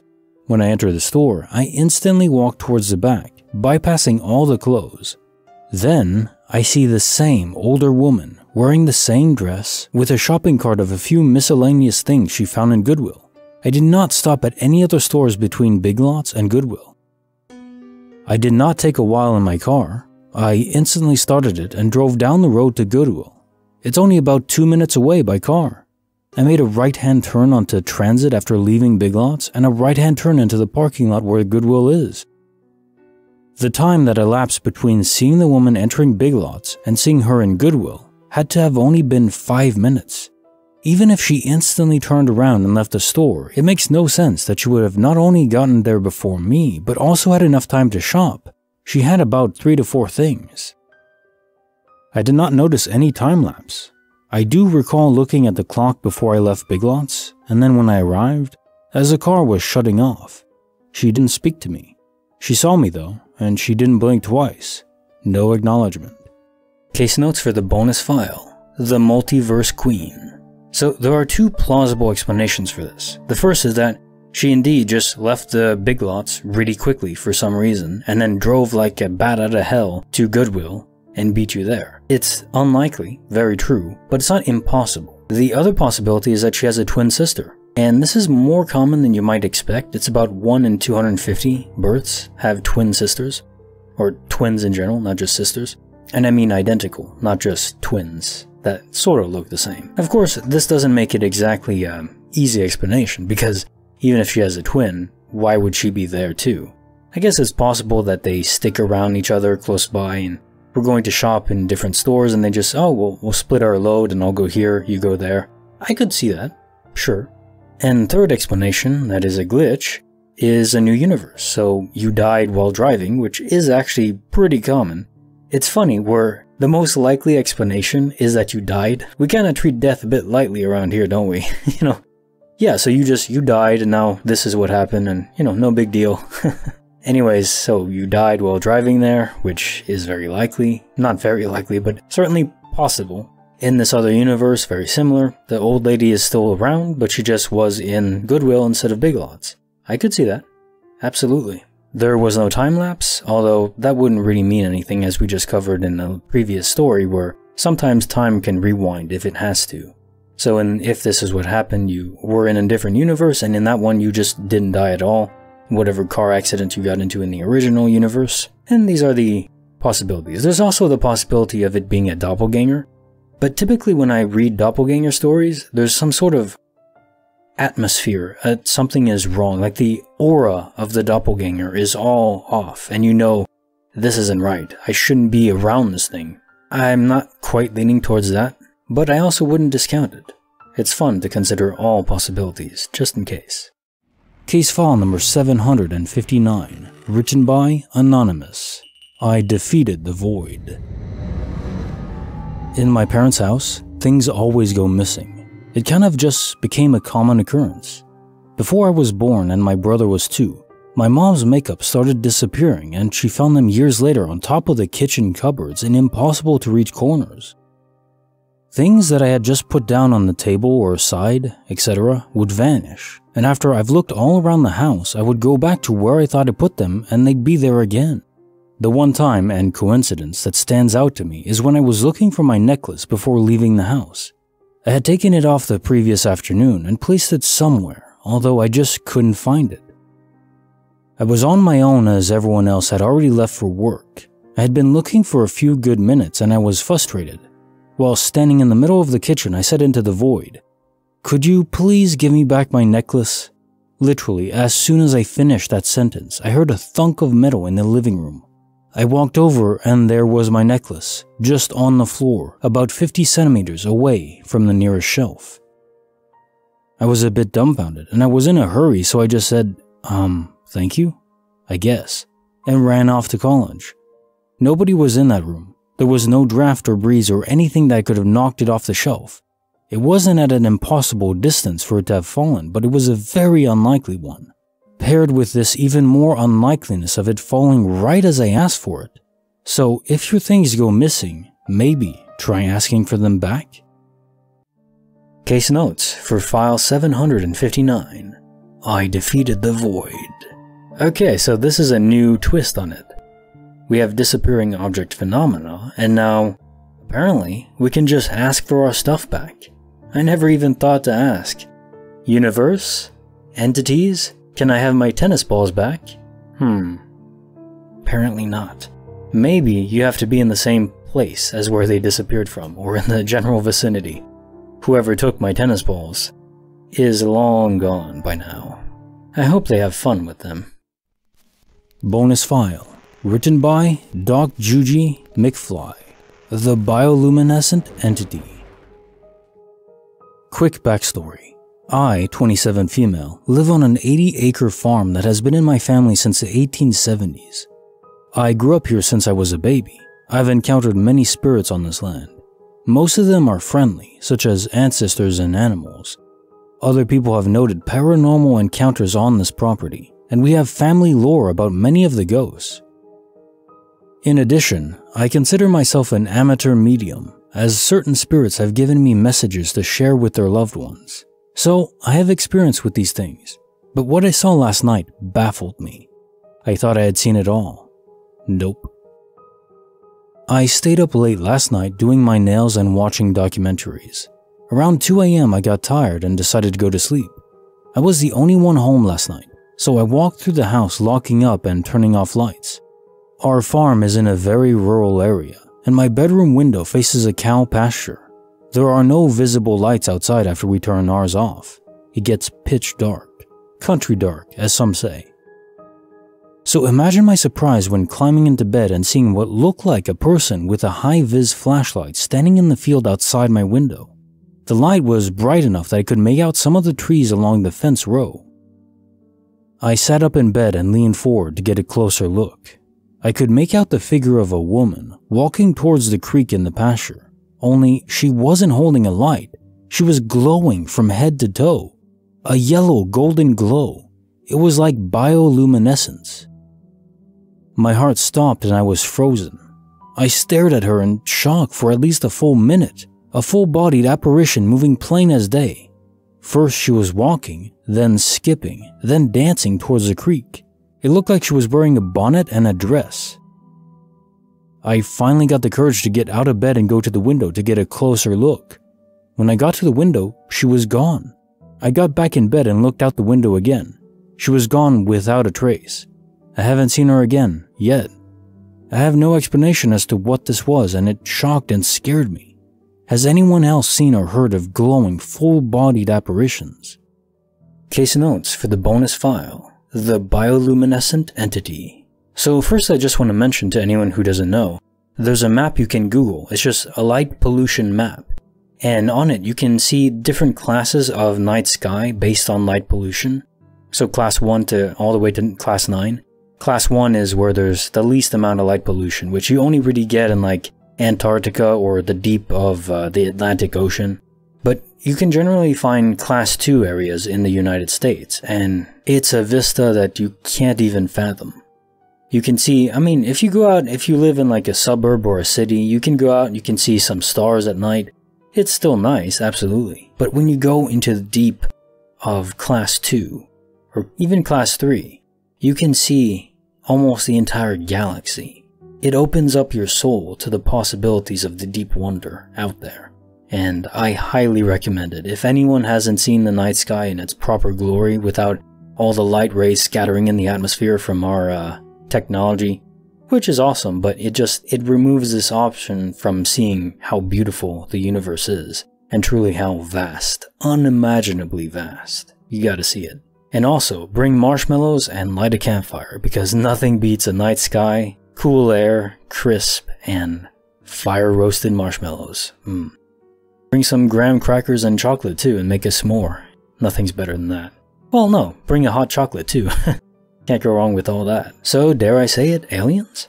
There are animals on Earth that are bioluminescent. So the idea that there could be some sort of alien that naturally has bioluminescence, it's not inconceivable. Perhaps from a planet that doesn't get as much light, so they had to make their own, in a sense. Or even a deliberate genetic alteration on their part. That said, given how you describe it, probably not. An alien wearing a bonnet and a dress, frolicking in the night air, probably definitely a spirit. But yeah, I've never heard of a spirit that's so glowing with energy. And we've all heard of the ball essence energy, but that's typically bluish, not yellow and golden. And it doesn't typically take shape and form like a human being. It's just a ball of energy floating around. So this is definitely a different twist, a fully manifested human form that is yellow and white in its golden glow. The possibility that it's an alien is diminishing as rapidly as my mood after I finish the last slice of pizza. You know, just gotta order another one, I guess. Bonus file, written by Arkimri, an angel within the light. Last year, my dad passed away. He had 2 types of cancer at the same time. 2 weeks before he passed away, we drove to a hospital, my mom, dad, and me. At the time, we thought that he probably wouldn't return from the hospital. At some point of the journey, my mom asked my dad while crying that if it happens, show us a sign that he is in a good place. My dad said okay. He passed away 2 weeks later in a hospital, with the family being there, holding his hand while it happened. I remember that night, I was the last one to go to sleep, and the living room was obviously completely dark. But the next morning, something happened. My dad had a favorite painting in the living room, made by a famous painter who is his childhood friend. The painting portrays an angel, but it can only be seen if the painting is lit from the right angle. My dad showed this painting to every guest, explaining that it was an angel on it, and bought a special lamp so that the angel can be more easily visible. The switch is in a remote place, so I can't really switch it on accidentally. I was the first one to wake up the next morning, and the second was my mother. She sat in front of me and asked, "Did you turn that on?" I didn't understand what she was talking about, so I looked. The angel was lit up. Me being a logical person, immediately I tried to find a logical explanation. However, I couldn't find any. Sometimes it's better if there is none. Feel free to share your thoughts and/or similar experiences. Case notes for the bonus file, The Angel Within the Light. So I do agree that sometimes, as much as I, from an outside perspective, love to ponder and speculate on the causes and rational explanations for all these glitches, either if they're mundane or, actual supernatural explanations. Sometimes if it's happening to you, an explanation isn't needed. What's needed for you is closure. Your dad fulfilling the promise he made in the car, to let you know that he's okay. But honestly, in short, I'm just so happy that your dad was able to give you the sign for your mother too. That's great. Case file number 760, written by Sir Wellesley, The Official Police Glitch. Backstory: I used to be a cop in rural USA. One day I got a checkup. I drive to the address, which is just a few minutes outside of town. When pulling into the property, I get an eerie feeling. I went to the residence, which was an older modular trailer home. The front door had a diamond-shaped window. After knocking for a bit, I began to hear noises sounding like a walking sound from the barn next to the residence. I was shining my flashlight around the property as it was night and had the feeling I was going to turn around and see someone standing in the window of the door. I checked the barn and could not locate anyone or the source of the sound. After several minutes of knocking and no answer, I returned to service. The glitch. I left the residence and drove back towards town. While on my way, I called a friend and coworker and was telling him about the strange feeling and sounds on the call. I was on the phone with him for over 15 minutes and realized I was nowhere near town. After several more minutes of driving, I turned around and headed back towards the residence. I arrived at the driveway in a little over a minute, turned around again and drove back towards town and made it in just a few minutes. I don't know why it took so long. I can't explain it at all. To cap off the creepiness, after I arrived back in town, the individual I went to check on called into my dispatch and thanked me for coming to check on him. He said he had been watching me the entire time. Case notes for file 760, The Official Police Glitch. So I always want to say it's aliens. It's just my thing, aliens are so cool. There are some problems with that here though. The first is that you were talking with your friend and during that time, presumably he didn't notice any gaps with you talking. So if you were abducted, he would have known. It also means that it couldn't have been some time anomaly, because you were communicating back and forth with no delay or any alteration to your voice or anything. Basically, he didn't notice anything strange. So there was actually an expansion of space in your localized area. Time itself was preserved though. Did the man that called you out somehow cause a glitch? Is it actually a man? Is this an alien of some sort testing some device? Or maybe a government agent? You always have to be aware of the government. Aliens might not actually exist. It might actually just be some sort of attempt to gaslight the public by the government. I'm not sure. I hope they exist. I'd prefer that. That's much more fun. Project Bluebeam. Case file number 761, written by The Angel Voice. The monkey is defeated by the octopus. I collect stuffed animals as a sort of hobby. When I pass by somewhere that is affordable, I often buy one and add it to my collection. I don't really go out of my way to buy any though. About a week ago, I was in a museum and I saw a collection of cute stuffed animals and, as they weren't too expensive, I wanted to buy one. When I looked closer, I loved both a monkey and an octopus one that looked super adorable and I couldn't decide between them. Since I didn't want to stand there for ages, I just picked the monkey one and bought it. I remember taking it outside with me and even distinctly remember propping it up nicely with some other ones. I know that I had the monkey one, and my friend remembers it as well because I told her about what I bought back then. Well, now I woke up this morning and walked by my collection and noticed one of my other stuffed animals had fallen down. So I put it back up, and just before continuing what I was doing before, my eyes fell on the octopus I hadn't bought. I looked everywhere for the monkey one, but it vanished completely.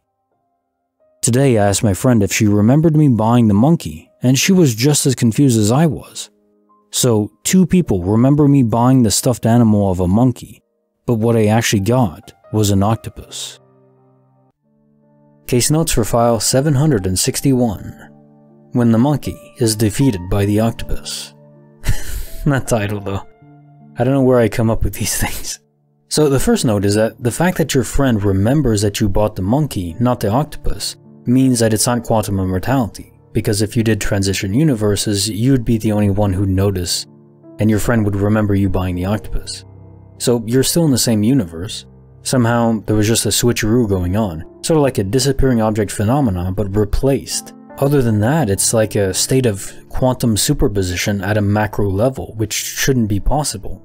At the very fundamental level, there's like this quantum foam, and the particles in it are excitations of the foam.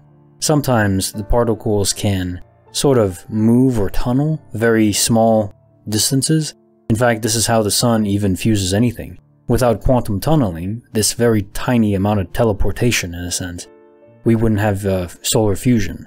So that's pretty good that this happens, but it doesn't happen at a macro scale. It's all very, very unimaginably tiny scales. So that this somehow happened at a large scale is baffling, and does defy the laws of physics as we currently understand them. You might have a single atom or a collection of 10, a bundle, but any stuffed animal is going to have quadrillions of atoms in it. So many you couldn't even fathom. So that they all somehow transpose themselves into another location, so specifically related to your affair, it has to be directed. This couldn't be some random event. Something willed it to happen, either through some unknown scientific device or some sort of entity. Case file number 762, written by Nightingale, When Chaos is Mandated. Before anyone asks, I don't think anyone is stealing from me or breaking in when I'm not home. I don't think my cleaning lady, kid, or partner would take this stuff and move it as a sick joke. And I don't think I have early onset dementia or anything like that, and no, I'm not OCD. I just know where my stuff is, and learned at a really young age to have a place for everything, and everything in its place. I've always been a bit sensitive. Although not a firm believer in the supernatural, I do think that the multi-world theory is at least plausible. The one where there are multiple universes running concurrently, that sometimes overlap or intersect. Sometimes weird things happen to me, around me, and I've just largely learned to accept it and move on. When I was younger, I would have dreams about people who other people said simply did not and never did exist. I'd know stuff before it happened, or remember stuff that I could have never known. I found lost stuff easily, and sometimes weird things happened where stuff I knew had just disappeared forever. I have lots of memories of things people swear never happened. Parents and siblings chalked it up to overactive imagination of a highly creative and a bit odd child. I never quite felt in step with reality, but largely learned to deal with it and keep my trap shut about the crap that I experienced, since it tended to weird people out. So when the chance came up a couple years ago, I took a leap of faith and bought the house I grew up in as a kid and moved home. The house was exactly as I remembered it, down to the smell of the hardwood and wood-stained smell. There were a few remodeling things that had been done, but for the most part I can still walk through my house with my eyes closed, knowing how many steps it takes to get from one part of the house to another. I found myself feeling peaceful, mentally for the first time in a long time. I also tend to be pretty meticulous about where I put things. Items may go disorganized to other people, but there's a logical sense and order to where things go. However, more recently, I felt that weird pressure that I used to feel when things just weren't in sync, and now things are disappearing around me. A few weeks ago, I made a stew called burgo, which is a conglomeration of meats and vegetables, which I always cook in a tall aluminum stew pot. It takes hours to make, and so I only do that in a big batch, 3 to 4 times a year, and freeze the rest. This time was significant because I was making it for a special occasion. When the cooking was done, the pot went into the sink to soak. My cleaning lady comes on Tuesday and Friday to help with certain tasks like washing up and sweeping and mopping. She remembers washing the pot because she had to scrub a little burnt stuff off the bottom. I know the pot was put away because I put it away myself after my helper washed out the pan. It went on the pot rack with the lid on top just like it should. I went to grab the pot the other day to make a big batch of spaghetti sauce, and the entire pot is missing. The lid for it is right there where it should be, but the pot is gone. We've searched everywhere for it and it's nowhere to be found. It's even bothering my cleaning lady because I asked her if she knew where it went and she can't find it anywhere either. Next, stuff seems to be missing from my bathroom medicine cabinet. I keep small pill bottles with labels on them for over-the-counter medicines so that they stay organized. It's nothing expensive, just basic things such as antihistamines, nothing with ephedrine. Think Claritin and migraine pills, diarrhea medicine, ibuprofen, etc. on the shelves. I actually have everything in a specific place because if I need something, I know just where to go for it. Several bottles of these medications are gone. Not empty, just empty space in the cabinet. I asked my partner to come look tonight and he also said that there was stuff missing because there's usually no empty space in the cabinet. And aside from him, me and the cleaning lady, there's practically never anyone in the house. The kid comes home occasionally to do laundry, but there's no reason for the kid to take a whole bottle of aloe vera cooling gel from the cabinet. Later, I find this stuff in places that I never would think that I would put or move them. Again, the cleaning lady and the partner, kid, would have zero reason to move this stuff to the weird places I've been finding it. Case notes for file 762, when chaos is mandated. So first I just want to say that I love the idea of going back and purchasing the house that you originally lived in when you were growing up. I myself have moved so many times growing up, at least a dozen, if not more. So I wouldn't even know which house to buy, although there's a few. There was one I think was in Saint Nazaire, and I used to play all the time with this friend I had from school and just bike over. He had this giant tree in his backyard and we'd climb it all day. I love that. I still like to climb trees, to be honest. Mainly now I just do it for pull-ups. So the first explanation for this, just could be a mundane reasoning, is carbon monoxide poisoning. It's always something to consider whenever there's cases of hauntings or disappearing objects. If things are misplaced, check into that. I know you are, so that's good. Although, I'm not entirely convinced by that because usually if you're reaching a point of carbon monoxide poisoning to the extent of hallucinations, you'd probably have other symptoms like heavy headaches and other things like that. Basically, your brain is being deprived of oxygen, which is not a good thing. The other possibility is that it's your cleaning lady that is just stealing from you. Sadly, a very real possibility in the realm of human evil, or at least mischief. Now that is possible, although it's very odd that you do find them again later on, at least most of them. And why steal a pot but leave the lid? Why not take the lid too? Why steal the cheap medication though? It would make it so obvious that it could be her. If it was just a pot, and the lid was gone too, and you never found it again, then yeah, that would be very likely. But the fact the lid was still there, and there's cheap medication being stolen, what's the point of that? You can't really resell it or anything, and I don't think you can get high from it, although I'm not an expert on drugs, so maybe you can. Still, even if it is possible, why not just buy it yourself?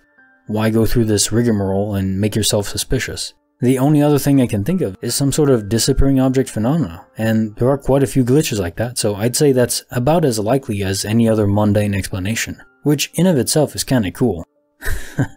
The world is weird, and I love it. Case file number 763, written by Terana Esquina Pod, The Restroom Teleportation Incident. I lived this when I was younger, but it still scares me and my dad a lot. I'm from the south of Minas Gerais. My uncle has a spare parts store and he needed to go to Sao Paulo to buy some stuff. He didn't know Sao Paulo very well, so he asked for my father to go with him and we went together.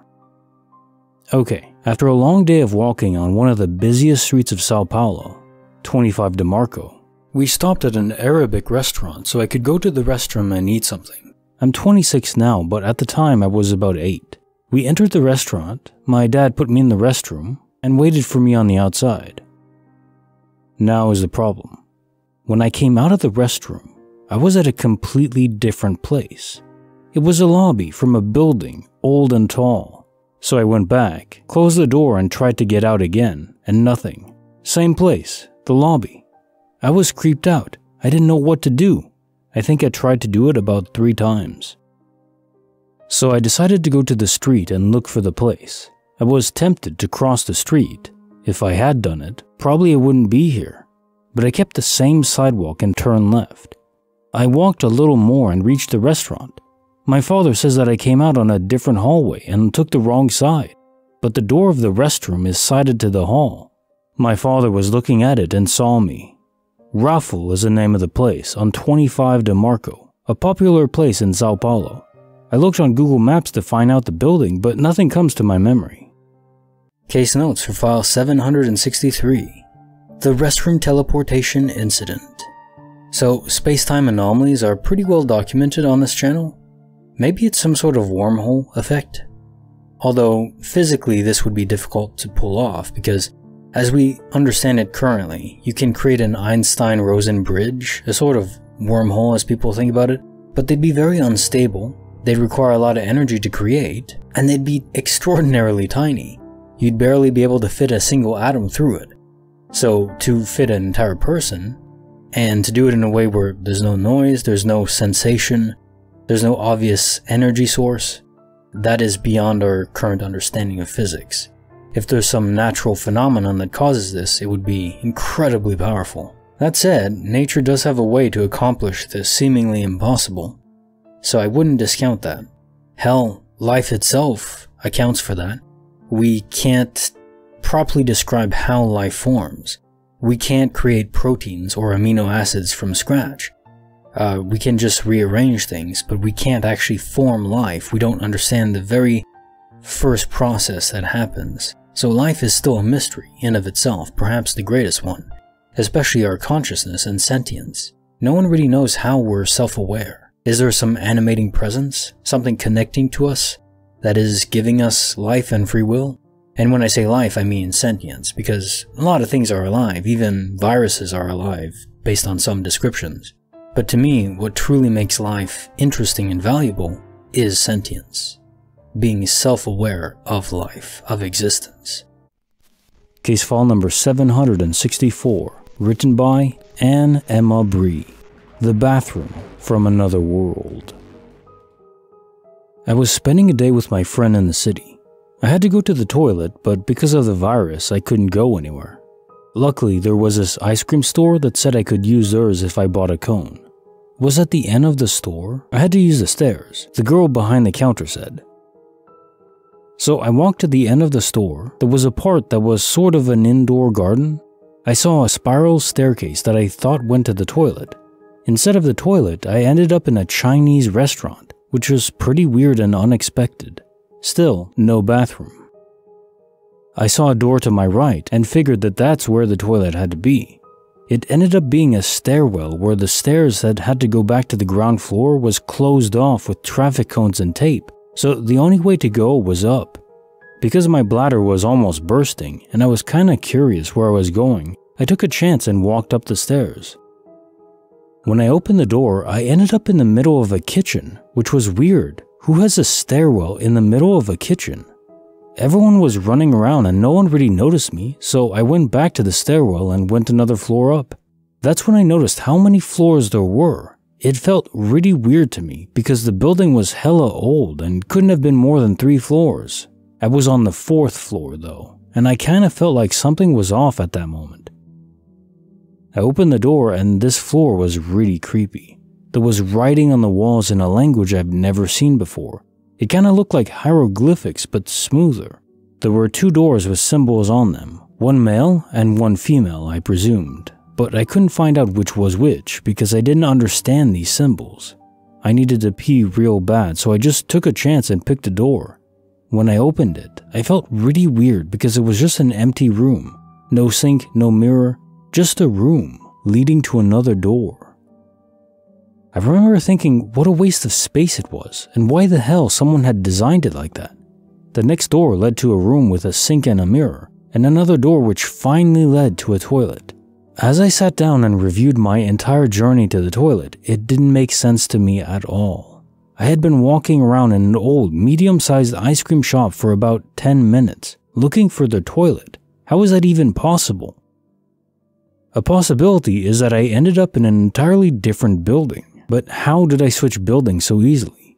I never tried to open a locked door or anything, and these buildings definitely weren't this high when I saw them from the outside. I kind of started to freak out, so I texted my friend that was waiting for me at the entrance of the store. When I was done peeing, I opened the door and ended up in the sink room again. When I opened the door of that room, my heart dropped. I ended up in the hallway again. The empty room I walked in through was gone. I really started to hurry back because it felt like I was going insane. One floor down, back through the kitchen, another floor down, through the Chinese restaurant, which was really busy. I looked around for a while and was getting even more confused. There was a balcony with people having dinner on the side where the street was supposed to be. I never saw a balcony there before, and I've been to the city many times, so I was really stunned. I walked towards the balcony to check it out, and it got worse. Instead of the street, I saw a freaking lake with grass and trees and such, and people walking around it. In this particular city, there was nothing like that anywhere near this building.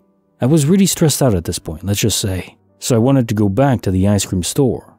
I went down the spiral staircase, which led me back to where my journey first began. I told my friend about this experience immediately, and he believed me because I was really distressed. The weirdest thing is though, I had texted him 2 minutes before I got back from the toilet. It had taken me longer to walk all the way back, and had been gone for about 6 minutes in total. The timing was way off compared to what I actually experienced. After this, I told more people about my experience in this particular store, and I talked to the one guy that actually works in the store. He said the toilet was actually in the basement and not up, and that there was no way that there were more than 3 floors. There was only 1 floor up as a venue you can rent, connected to the ice cream store, and 1 attic, which was used as a storage room. So I don't know what the hell happened. It still haunts me to this day. Case notes for file 764, The Bathroom from Another World. So another glitch related to bathrooms. How weird. People are entering bathrooms and just appearing in different locations after. Or taking a weird time to get to a bathroom where the dimensions, the physical dimensions and geometry don't align with the outside of the building. Now maybe there's something in the back, maybe there's something they're not seeing, but if it's different stories and heights, how do you construe that? It doesn't fit. One point, however, on this story is that you texted your friend, and the text went through, they saw it. So wherever you were, it wasn't some pocket dimension that's outside of normal space-time. It was still in your universe and your dimension. Something simply moved you from a location, so it was a real place. For some reason, just getting there didn't make any sense, nor getting out, but it really was a place on Earth. Another really strange thing is though you mentioned hieroglyphics or something smoother than hieroglyphics and not recognizing the signs on the door. Now, this could just be a location on Earth where it's a restaurant that is, or a bar that has some sort of theme going for it, maybe Egyptian or something like that. I could see that. Or maybe it was just a different language and it was, for some reason you were teleported temporarily into like Italy or something. I don't know why they use hieroglyphics over there, but indeed there's something happening when doors are involved. Either elevator doors or bathroom doors or just normal room doors. If you're isolated from other people and nothing is interacting with you, weird things are more likely to happen, apparently. Case file number 765, written by I Have Butterflies. Welcome to Jurassic Park. My wife and I frequently go to a nearby national wildlife refuge where we walk our dogs. As we were driving, we saw an animal run across the road about 10 feet in front of us. We were going pretty slow because it's common to see wildlife along the road. I expected it to be a bird as there are pheasants and grouse in the area. But when I looked at its head, it didn't have a beak. It was smooth and rounded at the mouth. I looked over its body, but didn't see any feathers. I looked at its tail because that would be a dead giveaway, but there were no feathers and the tail tapered to the tip. The tail was about as long as the rest of its body, and it ran with its head in line with its tail. I did not see any indication of wings along its body. It then ran into some tall grass. I didn't say anything because I had to have seen that wrong, right? But then, my wife said something along the lines of, "Did you see what I think I just saw?" And I responded, Was that a small dinosaur? We described it back and forth to each other. We both agreed it was a darkish brown color. She immediately noticed a lack of feathers, but she also said that she saw no wings and that it had little arms bent in front of its body. It was maybe 2 feet long. We both are knowledgeable when it comes to wild animals and species identification, as it's a hobby of ours and one of the reasons we frequent this refuge. I've had an intense interest in animals ever since I was a small child. I cannot explain what we saw. Every time we drive in that spot, I remember vividly what I saw. We both agree if the other hadn't been there, we would have thought we were going insane. I think to some degree I must have, because there is no logical explanation I can come up with. I looked at so many photos of various birds and lizard species, and there's just no way this wasn't anything like that. I have tried to convince myself I saw something else, but there is nothing that comes close enough. If anyone has had a similar experience, I'd love to know. The only thing we can come up with is that there was a glitch in the timeline, and I guess that somehow a species of dinosaur survived mass extinction and has remained unchanged and undetected until now, which sounds even more unlikely than a glitch. Yes, I am aware that it's likely most, particularly the small type, of dinosaurs had feathers. But that isn't what I saw, and I'm not going to give an inaccurate report to make it sound more believable. I was aware of the dinosaur feather situation well before I saw this creature. Doesn't change what we saw. I didn't post this looking to solve the answer of what I saw. I don't think there is any explanation we can get except maybe once we die, if you believe in that sort of thing. This was at least 2 years ago. Case notes for file 765. Welcome to Jurassic Park. So here's the thing. If we're talking about some sort of time anomaly or perception of time, seeing into the future would be very difficult because it's not yet written. There are so many possible branching paths, and that's how free will can even exist at all, is that the choices aren't made. The dominoes haven't fallen in the order that they will eventually, at least for this universe. However, seeing in the past, well, that's already written in stone. It literally is the past. It already happened. So I could see that this was some sort of anomaly where your perception of this location of the planet. One other quick thing to mention about this though. If we're talking about the location of the planet, if you're seeing in the past of that area, well technically it would be empty space because the planet is not occupying the exact coordinates in space-time from way back when it was the dinosaur era.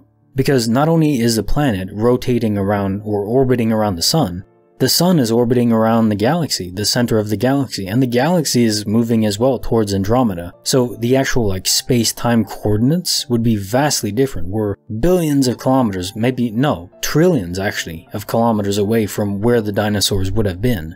So if you were simply looking back in time, you would have seen nothing. It would just be space. So the fact that you saw, if this is what happened, if you saw back in time temporarily, somehow that perception was tethered to the planet as it was back then, in those space-time coordinates.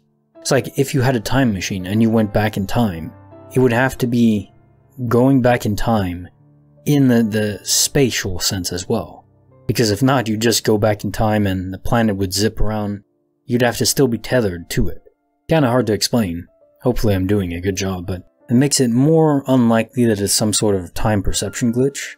Maybe it is some weird animal that no one's discovered yet. I mean, the planet is incredibly large. I don't know if people realize how big Earth is. So the idea that we've discovered all species of animal is ridiculous. There's probably some that we don't know about, and maybe one that's related to dinosaurs from the past. Indeed, they probably did have feathers, so the fact this one didn't does lean more towards the idea that it's not a dinosaur exactly, maybe some distant relative that wasn't discovered yet. Maybe you're the first to discover it. That's kinda cool. Case file number 766, written by Endlessly Both, Unfathomable Digits. I was on site alone at one of my company's new locations. As of now, it's empty and almost done with renovation. I was getting some measurements to make a scale layout drawing. The contractor and the business owner and I had a group message going that morning concerning some site information.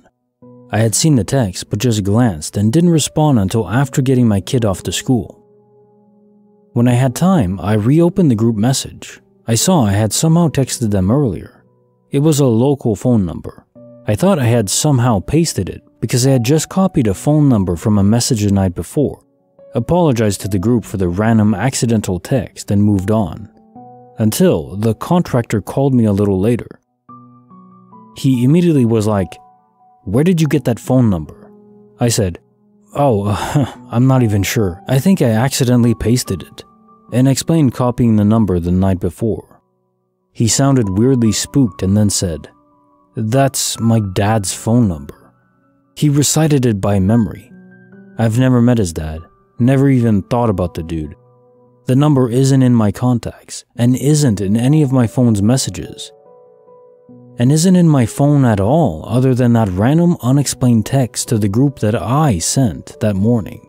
He said his dad is super guarded with his cell phone number, so it is even stranger that I somehow sent that.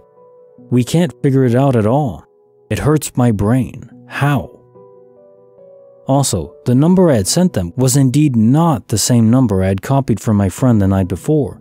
My friend that I grew up with and I were chatting in Instagram messages, and she sent me her mom's cell phone number so I could contact her for something the next day. The contractor's dad's number and my old friend's mom's number are not even similar.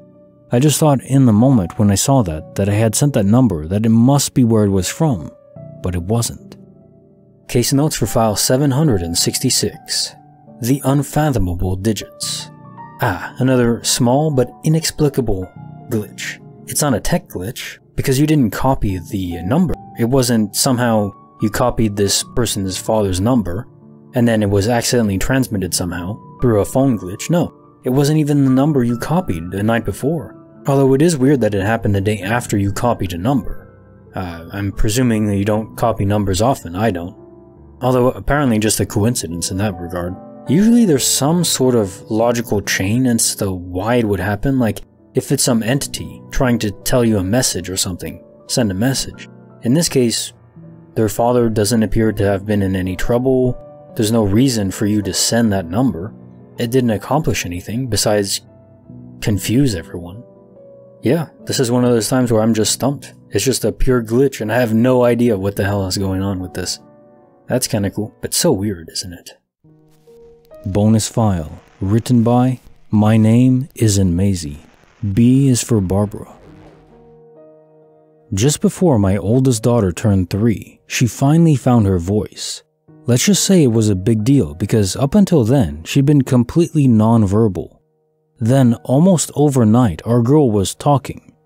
Okay came first, then no, followed by mama and dada.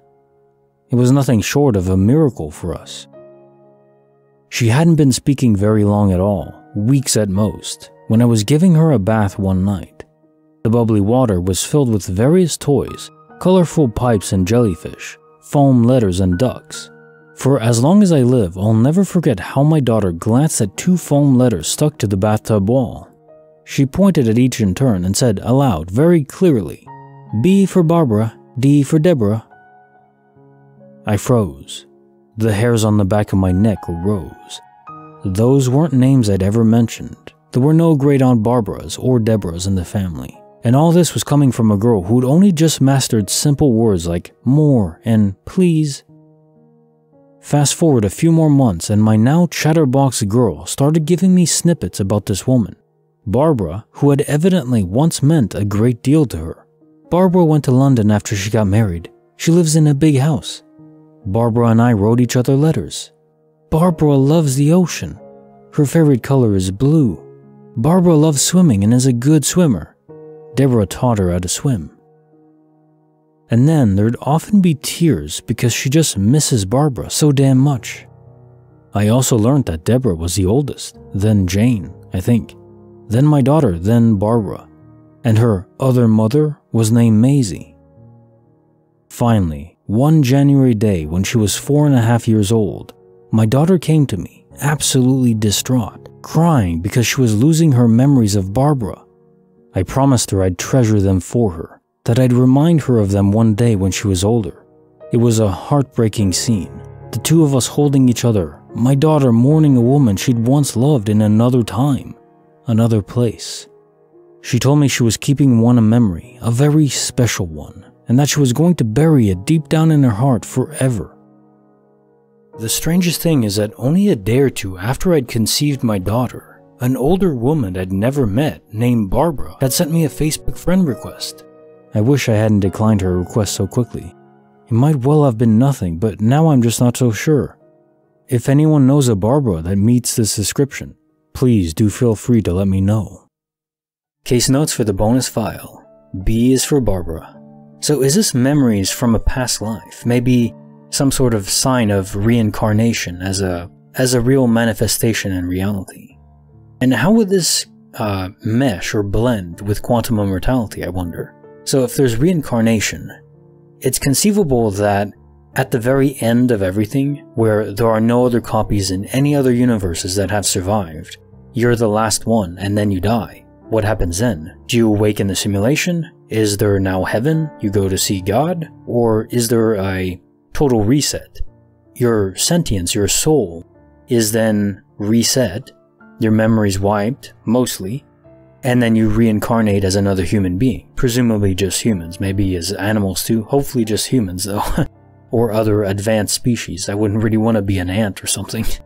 That would be kind of boring. So you reincarnate after every single copy of yourself is gone, and now you're here. And perhaps some souls, maybe the older they are, the more these past memories are difficult to wipe in whatever process is going on there. In fact, this could be sort of like, okay, if this is a simulation, the last copy of you dies, and then you awake in the real world where the simulation is running. Maybe this is just some game. Maybe this is like a afternoon VR session, hyper advanced VR session in an arcade. And we think it's some super serious thing, but it's like one afternoon in the real world. Some Inner Light vibes right there. So you awake in the real world, and then you choose, okay, I'm gonna go again. You know, here's $20, let's go again. This time I'm gonna come back as a girl and, try this new thing. But every time you do it, it gets progressively more difficult to block out the memories of past simulations. Maybe the tech we use is not quite advanced enough for memory suppression there. And so then you get these past memories of the fake life, the simulation life, that are bleeding through. And maybe at a young age it's even more potent. As you say, your daughter was losing grip on these memories and wanted to hold on to them. Case file number 767, written by 3Candidate 838. I'm the Multiverse Thief. Okay, so I got a Scarlet Witch Funko gifted to me a while ago. I adore that Funko and would have it on display in my room. A couple months after it was gifted to me, I moved apartments with my grandma's help. When we were getting to the new apartment, she's carrying my box with my Funkos inside. A very small collection, around 7 at the time if I'm not mistaken. She looks down at the box and then straight up into my eyes with this huge, regretful look on her face, so I just ask what's wrong. She picks up a Wanda from the box and I see her original box is all mushed. Maybe another box or some furniture was placed on top. I was mad at first, but I can't be mad at my grandma, so I just opted for keeping her out of the original box and throwing out the original box since it was really damaged. Fast forward a couple months and I'm moving again, this time by myself, no help. I pack everything up and load it into my car. I get to my new apartment and start unpacking. I open the box containing my Funkos and first thing I see, right at the top, a Scarlet Witch inside of her box. It looked kinda damaged, but not as I remember. I thought to myself, maybe I didn't actually get rid of the original box or something. I finish unpacking the rest of them, and right at the very bottom of the box I see her, Wanda. Looking right into my eyes, boxless as I actually remember seeing her. I took a second look, thinking maybe I confused the first Funko. Nope, also Wanda. I start thinking, maybe there's an explanation to this. So I called Grandma, thinking maybe she felt so bad for what happened that she actually tried to replace the original. But just as I thought, Grandma has no idea where or how to purchase a Funko Pop, nor does she have the money to buy one. She's been struggling financially, and I've been helping her. Plus, even if it was her, I packed that box myself, alone in my previous apartment, and it was by my side all the way to my new apartment where I unpacked it also by myself. One thing that is very important to clarify is that both versions of the Funko Pop are imported from the same store, meaning they were not purchased in my home country. The sticker is even placed on the same corner of the box if I remember correctly. Now I'm scared that me from another dimension is missing his Funko Pop. Case notes for file 767. I'm the Multiverse Thief. So my first thought was along the lines of what you were thinking, that your grandma somehow felt bad for breaking the Funko and tried to buy a new one.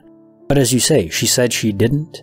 She's struggling financially. Also, the one that you found was slightly still damaged. So unless she went out to buy a used one, which would be a bit weird, it doesn't seem likely to be the explanation.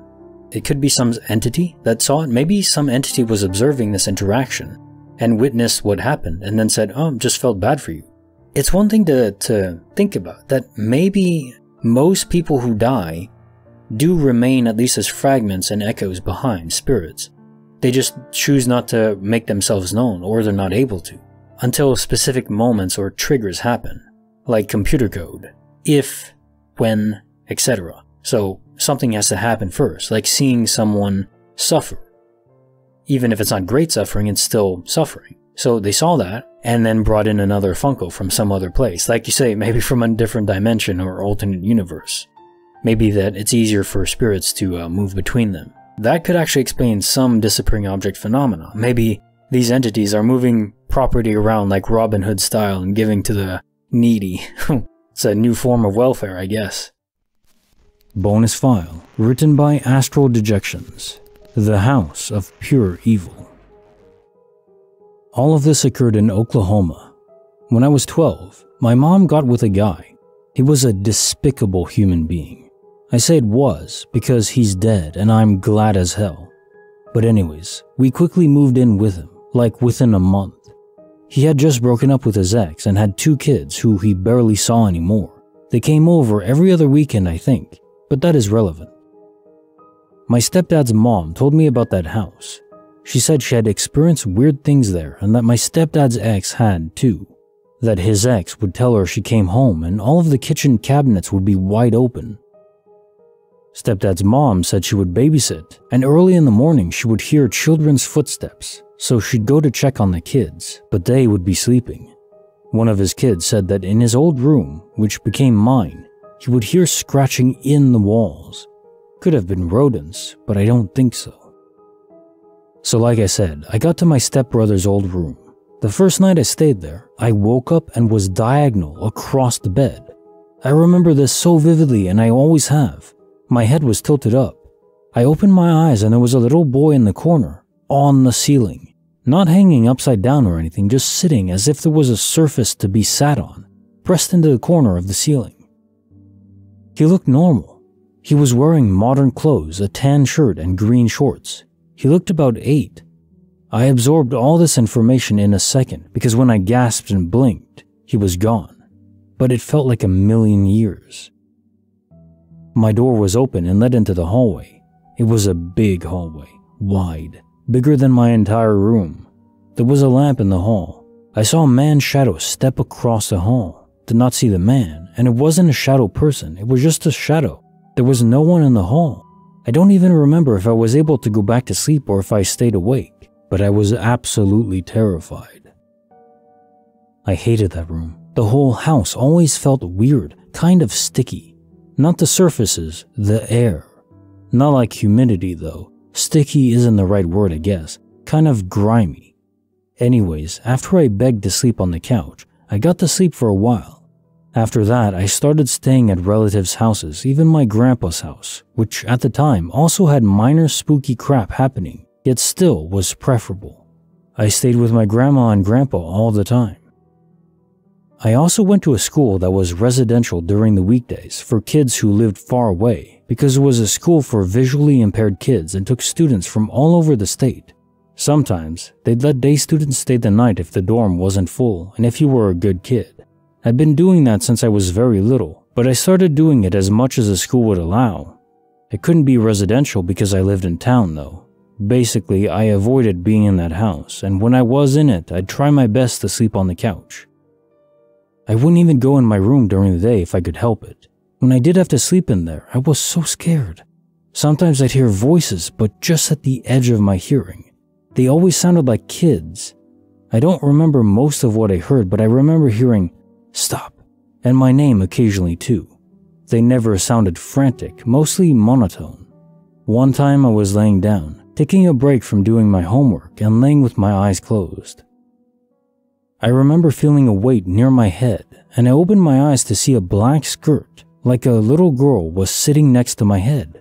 But when I sat up, there was nothing.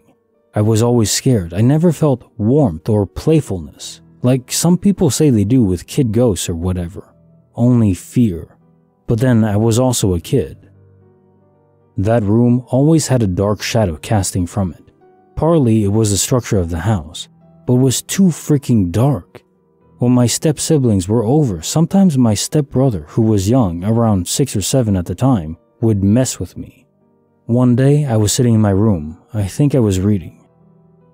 I usually stayed outside or in the living room if I was alone, but my mom and stepdad were home and I hated being around them, and the kids were running in and out of the house, so I didn't go outside because I didn't want to be roped into playing with them. My stepbrother came into my room to mess with me. Now, I wasn't very playful with them usually due to depression, but if they sought me out, I would. So we play wrestled a bit and he left. A few minutes later, my stepdad stormed in asking why I had thrown this big plastic toy I had at him. I was confused because I didn't, but apparently it had flown out of my room and knocked him on the head after he left. Obviously, it seemed like I threw it at him, but I didn't, I swear. I got in trouble for that one. I threw that damn horse away. I think something followed me around. There were 3 experiences I had outside of the house, but while we lived there. One was just a very vivid nightmare while I was sleeping at school. It felt real, I remember that, but I don't remember much of the nightmare. It took place in the school I was in, and I remember it being dark and empty, but that's all I recall. The next time was when I was sleeping at my grandma's. She always kept a little light above the sink on at night. With the layout of the house, I could see the doorway of the kitchen from where I slept on the couch. I remember seeing a shadow. Again, it looked like a man's shadow. Then I heard a dragging noise, like someone dragging something heavy across the tile. But her kitchen was tiny. There was no space to drag anything, just the noise. The third and final time I was staying in my grandma's camper. We were at some sort of redneck event. My grandma went to a lot of those. Anyways, I was by myself. She was out socializing. I got a dreadful feeling, and then the camper started shaking, like vibrating. I remember a few things falling to the floor. Then it stopped, but the feeling didn't. So I went outside and sat with my grandma. I had told my mom about this stuff. I got sent to a child psychiatrist. They thought I was hallucinating. He found nothing wrong with me other than some irrelevant diagnoses, anxiety, depression, and ADHD. The next time I stayed in that room was the last. I had brought a Bible in because I was religious at the time. I sat with the light on. Hell, I slept with the light on. And I was reading my Bible. And then something started freaking breathing in the wall behind me. Oh God. Raspy, loud breathing in the wall. I just left my room and slept on the couch. When I did that without asking, I got in trouble in the morning, but I did not give a crap that night. I was away for about 2 weeks after that night, staying with relatives and at the school. When I came home, I suddenly did not have to sleep in that room anymore.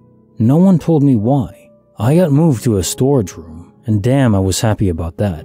It had smelled like wood chips and the walls were all busted up and unpainted, but I did not care. I was so happy. Some weird crap happened there too, but nothing as bad. Some shadows on the wall and something consistently darted around the floor and then retreated under my dresser. It was all black and about the size of a young rat, but whenever I shined a flashlight under the dresser, there was no rat. Still could have been, I guess, but I don't think it was. It was also way too fast. I keep rats. I've seen them run. They don't run that fast. It made me uneasy, but not the terror that I felt in that room. Sometimes at night, it would sound like someone was walking right outside my door, which was freaky. I'd rather be in there than in the other room. I still avoided the house with school and relatives when possible, but overall was a huge relief. Anything but that room. I'd rather sleep in a dumpster. I avoided the house less for spooky reasons and more to be away from my mom and stepdad. A while later we moved. We moved to Texas in an RV, but still owned the old house. One night it was just my stepdad and I on the couch. I asked him why I got to move rooms. Keep in mind, this guy was a freaking monster. A horrendous excuse for a person. He abused me in so many ways, and recently, I had a discussion with my mom about him, and she revealed that the reason she even let me stay away from home so long with relatives was because she was scared of him. She said he would come home covered in blood in the middle of the night sometimes. But as he started to tell me, he cried. I had never seen him cry before, ever. The only emotion I ever saw from him before and after that was anger. But in that moment, he cried. He told me that he and my mom had gotten into a fight and he had slept in my room while I was away. He told me that he heard a man's voice talking about protecting the children. He said he saw a shadow on the wall of a man holding a rifle. He said there was more, but that he didn't want to say what else happened. There were tears running from his eyes. He wasn't kidding whatsoever with me. When we came back to Oklahoma after he got fired from his job in Texas, we moved into a different house. I have no idea how they got that house, especially while still owning the old one, because we were poor as hell. We weren't even middle class, literally no clue. I know there was some sort of drama around it, but I don't know how they got that house. When we went to get the rest of our stuff from the old house, my sister's baby blankets were not where they should have been. They were in the closet of that goddamn room. They were left in my mom's closet. No one ever went in that room. No one put them there. I know I never mentioned my sister. Nothing really happened with her that I remember, but my mom had a baby with my stepdad shortly after we moved in, thus sister. I don't know what the hell was up with that house. I don't know if whatever was in there wanted to physically harm anyone or if it was just wanted to scare the crap out of us, especially me. I don't know the significance of that room. I don't know if the two children were little kid spirits or something pretending to be them. I don't know if it was just one entity or multiple. I don't know anything. Nothing weird or paranormal has happened to me since we got out of that house. I'm just glad nothing came with me since it seemed to follow me occasionally while we lived there. I found the address and looked it up. No one owns it now, and it's in foreclosure. The pictures give me a pit in my stomach. It's so dark inside. I've been inside an empty house with no electricity, and it just looked darker than even that, though that definitely could just be camera quality and nothing spooky. Truly foreboding. It was built in 1955. That's all the info I can find. Case notes for the bonus file. The House of Pure Evil. That is an interesting point though, the fact that it did follow you once, whatever this entity was, out of the house, but didn't follow you when you moved out of state. Is there a geographic limit? It couldn't go there, or it just accomplished its mission? I also have to say that I have a deep dislike for parents who don't trust their kids, or at least take them somewhat seriously. I think that can lead to serious developmental issues. You need to trust your kids, or at least make it seem like you value and respect what they're saying. Even if they're just kids, and obviously they'll be wrong a lot, you still need to respect them. Very important. I'm not a dad yet, but I think it's very important. I wonder if there was some sort of amplification effect from your dad's aura or spirit. Something was there, channeling through him, and through him was amplifying these negative effects around you. But then why specifically the one room? You did say you had different effects in other rooms, but it was just that one specific room that had something going on. And then your dad went in there after he fought with your mom, and he experienced something that he wouldn't even share in full with you, so much that it made him cry, even though, as you describe him, to be a monster. Whatever it was, I'm glad you got out. I for sure would never go in that room, not for any amount of money.